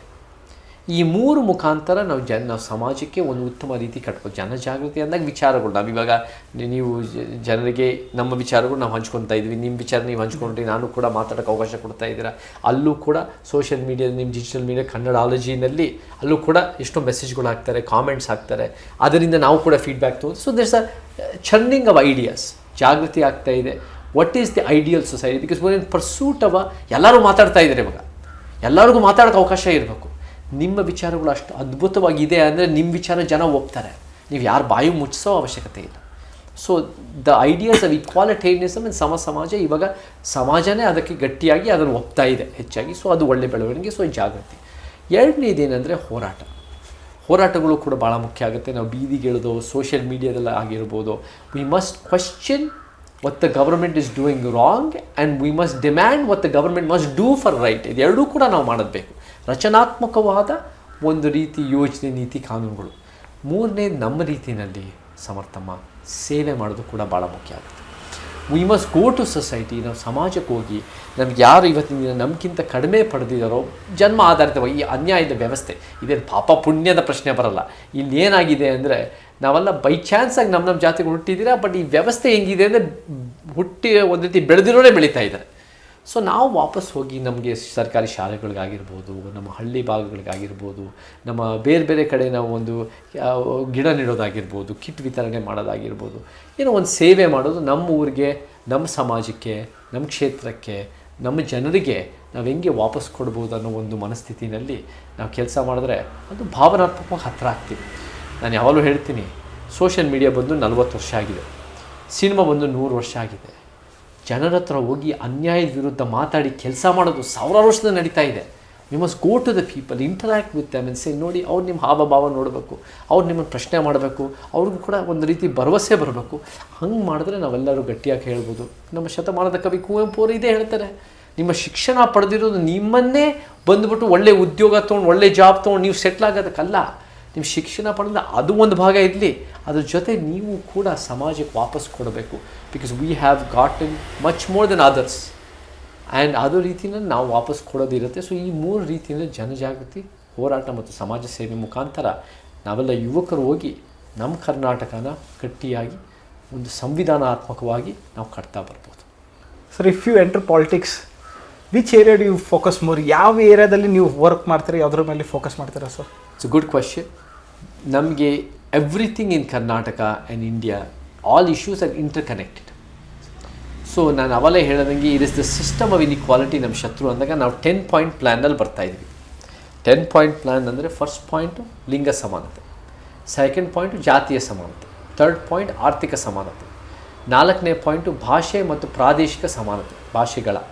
5ನೇ ಪಾಯಿಂಟ್ ಅಂದಾಗ ಒಂದು ಧರ್ಮ ನಿರಪೇಕ್ಷತೆ, ಟ್ರೂ ಸೆಕ್ಯುಲರಿಸಮ್, ಸರ್ಕಾರಗಳು ಮತ್ತು ಧರ್ಮಗಳು ಪ್ರತ್ಯೇಕತನ. 6th ಪಾಯಿಂಟ್ ಅಂದರೆ ಪರಿಸರವಾದ, ಈ ಮೈನಿಂಗು, ಈ ಬೇರೆ ಬೇರೆ ಡಿಸ್ಟ್ರಕ್ಟಿವ್ ಲಾಬೀಸ್ ಮೇಲೆ ಕಡಿವಾಣ ಹಾಕಿ ನೀರು, ಪರಿಸರ ಸ್ನೇಹಿ ರೀತಿಯಲ್ಲಿ ಕಾಡನ್ನು ಬೆಳೆಸ್ತಾ ಬರೋದು. 7ನೇದು ಭ್ರಷ್ಟಾಚಾರ ವಿರೋಧಿ, ಅದು ಕೂಡ ಭಾಳ ಮುಖ್ಯ, ಮೇಲಿಂದ ಕಿತ್ತಾಕ್ತಾ ಬರಬೇಕು. ಲೋಕಾಯುಕ್ತನ ಗಟ್ಟಿ ಮಾಡೋದು. 8ನೇದು ಅಭಿವ್ಯಕ್ತಿ ಸ್ವಾತಂತ್ರ್ಯ, ಮಾಧ್ಯಮದ ಸ್ವಾತಂತ್ರ್ಯ, ಪ್ರತಿಭಟನೆ ಸ್ವಾತಂತ್ರ್ಯ, ಇದು ಕೂಡ ಆರ್ಟಿಕಲ್ 19 ಅರ್ಥ ಮಾಡ್ಕೊಳ್ಳೋದು ಭಾಳ ಮುಖ್ಯ ಆಗುತ್ತೆ. 9ನೇದು ಶಿಕ್ಷಣ ಮತ್ತು ಆರೋಗ್ಯದ ಸಂಪೂರ್ಣವಾದ ಪರಿವರ್ತನೆ. ಎಜುಕೇಷನಲ್ ಹೆಲ್ತ್ ಸಿಸ್ಟಮಲ್ಲೂ ಬಿಲ್ಟ್ ಇನ್ ಇನ್ಇಕ್ವಾಲಿಟಿ, ಇಂಜಸ್ಟಿಸ್ ಇದೆ, ಅದನ್ನು ಸರಿಪಡಿಸಬೇಕು. ಮತ್ತು 10ನೇದು ಪೊಲೀಸ್ ಸುಧಾರಣೆ, ಜೈಲು ಸುಧಾರಣೆ ಕೂಡ ಭಾಳ ಮುಖ್ಯ ಆಗುತ್ತೆ. ಪೊಲೀಸ್ ವ್ಯವಸ್ಥೆ ಗಟ್ಟಿಯಾಗಿದ್ದರೆ ನಮ್ಮ ಜೈಲು ಸಿಸ್ಟಮು ನಿಜವಾಗ್ಲೂ ಸೆಲೆಬ್ರಿಟಿಗಳು ಬೇಸ್ಡ್ ಆಗದೆ ಅದು ರಿಹಬಿಲಿಟೇಟಿವ್ ಆಗಿ ಜಸ್ಟಿಸ್ ಬೇಸ್ಡ್ ಆಗಿದ್ದರೆ ನಾವು overall we can really do a lot of betterment for society ಅನ್ನೋದ್ರಿಂದ ನಿಜ ಇದೆ, ಒಂದು ಸಮಾಜ ಕಟ್ಬೋದು. ಸೊ ಈ ಒಂದು 10 ಪಾಯಿಂಟ್ಸ್ ಪ್ಲಸ್ ಎಕ್ಸ್ಟ್ರಾಸ್, ನಿಮ್ಮ ಎಕ್ಸ್ಟ್ರಾಸ್ನಲ್ಲಿ ಸ್ಪೋರ್ಟ್ಸ್ನಲ್ಲಿರೋ ನ್ಯಾಯ ಆಗಿರ್ಬೋದು, ನಮಗೆ ಬೇರೆ ಬೇರೆ ರೀತಿ ನಮಗೆ ಆಟದ ಮೈದಾನಗಳು ಉಳಿಸೋದಾಗಿರ್ಬೋದು, ನಮಗೆ ಅನೇಕ ಒಂದು ವೃದ್ಧರು ಮತ್ತು ವಿಶೇಷ ಚೇತನ ಜನರಿಗೆ ನಾವು ಹೆಂಗೆ ಆರ್ಟಿಕಲ್ 41 ಎತ್ತಿ ಹಿಡಿಯೋದಾಗಿರ್ಬೋದು. ಮತ್ತು ಅಫ್ಕೋರ್ಸ್ ಇನ್ಫ್ರಾಸ್ಟ್ರಕ್ಚರ್ ಬೇಕೇ ಬೇಕಾಗುತ್ತೆ. ಪಬ್ಲಿಕ್ ಟ್ರಾನ್ಸ್ಪೋರ್ಟ್ ಇವಾಗ ದೊಡ್ಡ ಚರ್ಚೆ ನಡೀತಾ ಇದೆ, ಅದು ಕೂಡ ನಮಗೆ ಬೇಕಾಗುತ್ತೆ. ಸೊ ಯು ನೀಡ್ ಸಮರ್ಥ ಗೆಳೆಯ, you need an overall transformation ಅಂದರೆ ಎಲ್ಲ ಇಶ್ಯೂಸ್ಗಳು ಅಡ್ರೆಸ್ ಮಾಡಬೇಕು ಫ್ರಮ್ ಅ ರೆಸಿಸ್ಟೆನ್ಸ್ ಪ್ರತಿರೋಧ ಪರ್ಸ್ಪೆಕ್ಟಿವ್, ಮತ್ತು ಒಂದಕ್ಕೊಂದು ಪೂರೈಸ್ಕೊಂಡ್ಬಿಟ್ಟಿದೆ. ಇವಾಗ ಶಿಕ್ಷಣ ಆರೋಗ್ಯ ನಾವು ಪರಿವರ್ತನೆ ಮಾಡಬೇಕು ಅಂದರೆ ನಮ್ಗೆ ದುಡ್ಡು ಬೇಕು. ದುಡ್ಡು ಎಲ್ಲಿಂದ ಬರುತ್ತೆ? ಆರ್ಥಿಕ ಸಮಾನತೆ ಅಂದಾಗ ಸ್ವಲ್ಪ ಶ್ರೀಮಂತರು ಜಾಸ್ತಿ ಕೊಟ್ಟು ಬಡವರಿಗೆ ಅದು ಮರು ಹಂಚಿಕೆ ಮಾಡಿ ಅದನ್ನು ಬೆಳೆಸಿದಾಗ ಅದು ಶಿಕ್ಷಣ ಆರೋಗ್ಯನೂ ಬೆಳೆಸ್ತಾ ಬರ್ಬೋದು. ನಮ್ಮ ಶಿಕ್ಷಣ, ನಮ್ಮ ಶಾಲೆಗಳನ್ನ ದೊಡ್ಡ ಪ್ರಮಾಣದಲ್ಲಿ we must fund them and we must improve the education system and we must also assume that they get jobs and various government placements. ಅದೇ ರೀತಿ ಆರೋಗ್ಯದ ವ್ಯವಸ್ಥೆ, ನಮಗೆ ಹೆಲ್ತ್ ಸೆಕ್ಟರ್ನೂ ಕೂಡ ದೊಡ್ಡ ಮಟ್ಟದ ಇಂಪ್ರೂವ್ಮೆಂಟ್, ತಳಮಟ್ಟದ ಸರ್ಕಾರಿ ಶಾಲೆ, ಸರ್ಕಾರಿ ಹಾಸ್ಪಿಟಲ್ ಬೆಳೆಸೋದು, ಖಾಸಗಿ ಮತ್ತು ಕಾರ್ಪೊರೇಟು ಮತ್ತು ಶ್ರೀಮಂತರ ಶಾಲೆಗಳು, ಹಾಸ್ಪಿಟಲ್ಗಳನ್ನ ಸ್ವಲ್ಪ ಇಳಿಸೋದು, ಕಡಿವಾಣ ಹಾಕೋದು. We build an equal society. This is the way you build a truly ideal society ಅನ್ನೋದು ನನ್ನ ಪ್ರಕಾರ, ನನ್ನ ಓದು ತಕ್ಕಂತೆ ನಾನು ಹೇಳ್ತಾ ಇದ್ದೀನಿ. So we need all issues interconnected. So ಎಲ್ಲದಕ್ಕೂ ಒಂದು ರೀತಿ ನ್ಯಾಯ ಒದಗಿಸಿದ್ರೆ ಉತ್ತಮ ಕರ್ನಾಟಕ ಆಗುತ್ತೆ. Best sir. Sir, your views on family politics, ಯಾವಾಗ ನಾವು ಈ ಫ್ಯಾಮಿಲಿನ ಸ್ಟಾಪ್ ಮಾಡ್ಬೋದು ಸರ್? ಯಾಕಂದರೆ I am very against with the family politics. ಯಾಕಂದರೆ ಮಕ್ಕಳು, ಮೊಮ್ಮಕ್ಕಳು, ಅವ್ರ ಮರಿ ಮಕ್ಕಳು, ಇದೇ ತಳಿತಳಾಂತರ ಕಾಂದನಿಂದ ಅದೇ ಬರ್ತಿದೆ ಸರ್. ಹೊಸಬ್ರು ಯಾವಾಗ ಬರ್ತಾರೆ? ನೀವು ಹೇಳೋದು ಭಾಳ ನಿಜ. ಆ ಪಾಯಿಂಟು ನಾವು ನಮ್ಮ ಇದರಲ್ಲಿ ಇನ್ಕ್ಲೂಡ್ ಮಾಡಿದ್ದೀವಿ. ಈ ಸ್ವಜನ ಪಕ್ಷಪಾತ ಮತ್ತು ಈ ಡೈನಾಸ್ಟಿಕ್ ಪಾಲಿಟಿಕ್ಸ್, ಫ್ಯಾಮಿಲಿ ಕುಟುಂಬ ರಾಜಕೀಯ ಮೇಲೆ ಕಡಿವಾಣ ಹಾಕೋದು. ನಮಗೆ ಇಲ್ಲಿ ಸಿನಿಮಾ ರಂಗದಲ್ಲಿ ನಿಮಗೆ ಬರೀ ಸ್ಟಾರಿಂದ ಸ್ಟಾರ್ ಹೋಗ್ತಾ ಒಂದು ಫ್ಯಾಮಿಲಿ ಇದು ಬರ್ತಾ ಇದೆ. ಅದು ಒಂದು ಮಟ್ಟಿಗೆ ಬಿಸ್ನೆಸ್ಸು ನಿಮಗೆ ಜಾಸ್ತಿ ಒಂದು ರೀತಿ ಆರ್ಟಿಸ್ಟ್ಗಳು ಸಿಗದೇ ಇರ್ಬೋದು, ಅಥವಾ ಆರ್ಟಿಸ್ಟ್ಗಳು ಸ್ಕ್ರೀನ್ ಮೇಲೆ ಬರದೇ ಇರ್ಬೋದು. It is definitely problematic. But ಪಾಲಿಟಿಕ್ಸ್ನಲ್ಲಿ ಯಾವಾಗ ಈ ಕುಟುಂಬ ರಾಜಕೀಯ ಬರುತ್ತೋ ಜನರ ಬದುಕಿಗೆ ಭಾಳ ಕಷ್ಟ ಆಗ್ಬಿಡುತ್ತೆ. It's people's life is the question of the future of the state and nation ಪ್ರಶ್ನೆ ಬಂದಾಗ ಈ ಕುಟುಂಬ ರಾಜಕೀಯ ಯಾವುದೇ ಕಾರಣಕ್ಕೂ ಸ್ವಜನ ಪಕ್ಷಪಾತ ನಾವು ಒಪ್ಪಕ್ಕಾಗಲ್ಲ. ಅದರ ಮೇಲೆ ಹೆಂಗೆ ಕಡಿವಾಣ ಹಾಕಬೇಕು, ಮತ್ತು ಮುಖ್ಯವಾಗಿ ಹೆಂಗೆ ಮಾಡೋದು ಅಂದರೆ, ನಾವು ಕರ್ನಾಟಕದಲ್ಲಿ ನಮ್ಮ ಸಿದ್ಧಾಂತದಲ್ಲಿ ಯಾವುದೇ ಜಾತಿ, ಲಿಂಗ, ಮಾತೃಭಾಷೆ, ಧರ್ಮದವರಾಗಿರಿ, ನೀವು ಬನ್ನಿ, ನಿಮ್ಗೆ ಅವಕಾಶ ಕೊಡೋಣ. ನಮಗೆ ನಮ್ಮ ಫ್ಯಾಮ್ಲಿ ಅಂದರೆ ಯಾರು? ಇಡೀ ಕರ್ನಾಟಕ ಜನತೆಯೇ ನಮ್ಮ ಕುಟುಂಬನೇ. ಸೊ ನಮಗೆ ಭಾಳ ಒಂದು ಕರ್ನಾಟಕ ಜನರಲ್ಲಿ ಯಾರು ನಮ್ಮ ಸಿದ್ಧಾಂತ ಒಪ್ತಾರೋ, ಸಮಾಜ ಒಪ್ತಾರೋ ಅವರೆಲ್ರಿಗೂ ನಾವು ಅವಕಾಶ ಕೊಡೋಣ. ನಮಗೆ ಬರೀ ನಮ್ಮ ಫ್ಯಾಮ್ಲಿ ನಾವೇ ಬೆಳೀತಾ ಇರಬೇಕು ಅನ್ನೋದು ಯಾವುದೇ ಕಾರಣಕ್ಕೂ ಮುಖ್ಯ ಮಾಡದೆ, ನಾವೇ ನಿಜವಾಗ್ಲೂ ಹೇಳ್ಬೇಕು, ನಮ್ಮ ಕಾಂಶಿರಾಮ್ ಜಿ ಮಾದರಿನಲ್ಲಿ ನಾನು ಅಂತೂ ನಾವು ಎಲೆಕ್ಷನ್ನೂ ನಿಂತ್ಕೊಳ್ಳಲ್ಲ, ಯಾವ MLA ಮಿನಿಸ್ಟರೂ ಆಗಲ್ಲ. ನಮಗೆ ಕರ್ನಾಟಕದಲ್ಲಿ ಭಾಳ ಜನ ಕಾಳಜಿ ಉಳ್ಳ ಒಂದು ಸಮಾಜಮುಖಿ ಇರೋರು, ನಿಸ್ವಾರ್ಥ ಒಂದು ಸೇವೆ ಮಾಡ್ತಿರೋರು, ಅಂಥವ್ರನ್ನ ಗುರುತಿಸಿ ಅಂಥವ್ರಿಗೆ ಅವಕಾಶ ಮಾಡಿಕೊಡೋದೇ ನಮ್ಮ ಉದ್ದೇಶ. ಸೊ ನಮ್ಮದು ಈ ಸ್ವಜನ ಪಕ್ಷಪಾತ ಕುಟುಂಬ ರಾಜಕೀಯ is definitely a big problem. ಅದರ ಮೇಲೆ ಕಡಿವಾಣ ಹಾಕಲೇಬೇಕು. ಅದರ ಮೇಲೆ ನಾವು ಸುಮ್ಮನೆ ಹೇಳೋದಲ್ಲ, ನಾವು ಮಾಡಿ ತೋರಿಸ್ಬೇಕು. ದಟ್ ಎಷ್ಟು ಎಕ್ಸ್ಟ್ರಾರ್ಡಿನರಿ ಪೀಪಲ್ ನಮ್ಮ ಕರ್ನಾಟಕದಲ್ಲಿದ್ದಾರೆ. ಅಂಥ ಒಂದು ಆಂತರಿಕ ಪ್ರಜಾಪ್ರಭುತ್ವ ಮುಖಾಂತರನೇ ನಮಗೊಂದು ಒಳ್ಳೊಳ್ಳೆ ಮಿನಿಸ್ಟರ್ಗಳು, ಮುಖ್ಯಮಂತ್ರಿಯವರು ಎಲ್ಲ ಅಸ್ಮಿತೆಯ ನಮ್ಮ ಸಿದ್ಧಾಂತದ ಮುಖ್ಯಮಂತ್ರಿಗಳು ಆಗಲಿ. ಅದು ದಲಿತ ಮುಖ್ಯಮಂತ್ರಿ ಆಗಿರ್ಬೋದು, ಮಹಿಳಾ ಮುಖ್ಯಮಂತ್ರಿ ಆಗಿರ್ಬೋದು, ಮುಸಲ್ಮಾನು ಬ್ರಾಹ್ಮಣ ಮುಖ್ಯಮಂತ್ರಿ ಆಗಿರ್ಬೋದು, ಸಮಾನತಾವಾದಿಯಾಗಿರೋ ಈ ಅಸ್ಮಿತೆಗಳ ನಡುವೆ ಅಂಥವ್ರಿಗೆ ಅವಕಾಶ ಮಾಡಿಕೊಡ್ಬೇಕು. ಆವಾಗಲೇ ನಮ್ಮ ಕರ್ನಾಟಕ ಭಾಳ ಗಟ್ಟಿಯಾಗತ್ತೆ ಅಂತ ಹೇಳಕ್ಕೆ ಇಷ್ಟಪಡ್ತೀನಿ. ಸರ್, ಇವಾಗ M L A is just a member of ಒಂದು ಏರಿಯಾ. ಸೊ ನಾವು ಅದನ್ನ as a citizen of Karnataka, as a citizen of India ಒಂದು MLA ಪೋಸ್ಟ್ ತುಂಬ ಮೇಲೆ ಎತ್ತಿ ಹಿಡಿತಿದ್ದೀವಿ ಸರ್. ಯಾಕಂದರೆ ಒಬ್ಬರು MLA ಮೀಟ್ ಆಗಬೇಕಂದ್ರೆ ಇಟ್ ಈಸ್ ನಾಟ್ ಈಸಿ. ಈಗಿನ ಟೈಮ್ದಲ್ಲಿ we have to take appointment. ನಮ್ಮ ನಾರ್ತ್ ಕರ್ನಾಟಕ ಸೈಡ್ ಅಂದ್ರೆ ಅವ್ರು ದೇವರೇ ಸರ್. ಅವ್ರಿಗೆ ಮೀಟ್ ಆಗಬೇಕಂದ್ರೆ we have to take appointment. As a ನಾನು ವೋಟರ್ ಆಗಿ ಅವರು ವೋಟ್ ಹಾಕಿದ್ದೀನಿ, ಅವ್ರು ಮೀಟ್ ಆಗಿ ಅಷ್ಟು ಸಾಧ್ಯ ಇಲ್ಲ. We have to take appointment ತೊಗೊಂಡಾಗ ಸೊ ಜನಸಂಪರ್ಕ ತುಂಬ ಕಡಿಮೆ ಇದೆ. So your opinion on that? ನಾವು ತುಂಬ ಮೇಲೆ ಹಿಡಿತಿದ್ದೀವಿ sir. There is no doubt, ನೀವು ಹೇಳ್ದಂಗೆ ಸಮರ್ಥಮ್ಮ, ನಮಗೆ ಕಿರು ವ್ಯಕ್ತಿಗಳಿಗೆ ನಾವು ಭಾಳ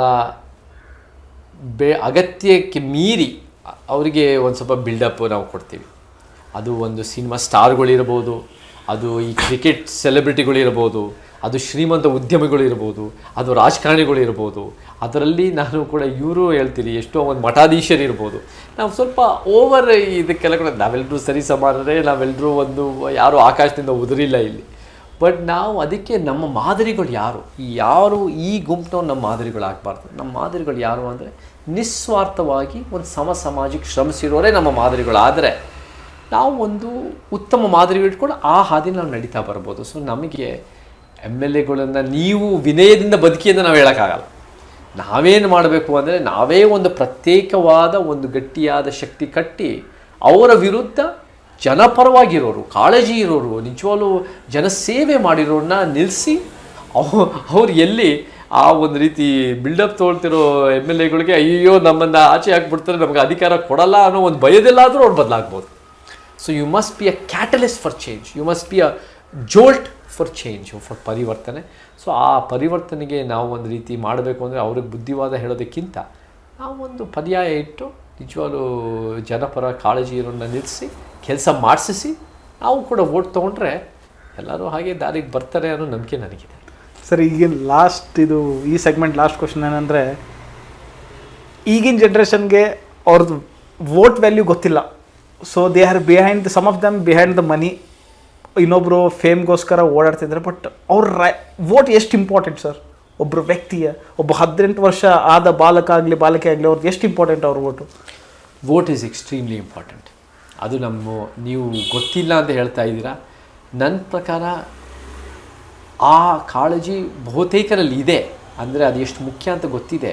ಬಟ್ ನಾವು ಒಂದು ಉತ್ತಮವಾದ ಒಂದು ಕ್ಯಾಂಡಿಡೇಟ್ಸನ್ನು ಎಲ್ಲ ಒಗ್ಗಟ್ಟಾಗಿ ಕರ್ನಾಟಕದಾದ್ಯಂತ ಒಂದೇ ವೇದಿಕೆಗೆ ಬರೋಂಗೆ ಅವಕಾಶ ಮಾಡಿಕೊಟ್ಟಿಲ್ಲ.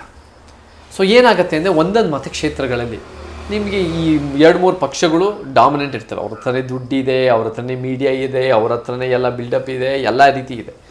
ಅದು ಬಿಟ್ಟು ಬಹಳ ಜನ ಕಾಳಜಿ ಇರೋರು ಬೇರೆ ಇಂಡಿಪೆಂಡೆಂಟ್ ಕ್ಯಾಂಡಿಡೇಟ್ಸ್ ಇರ್ತಾರೆ.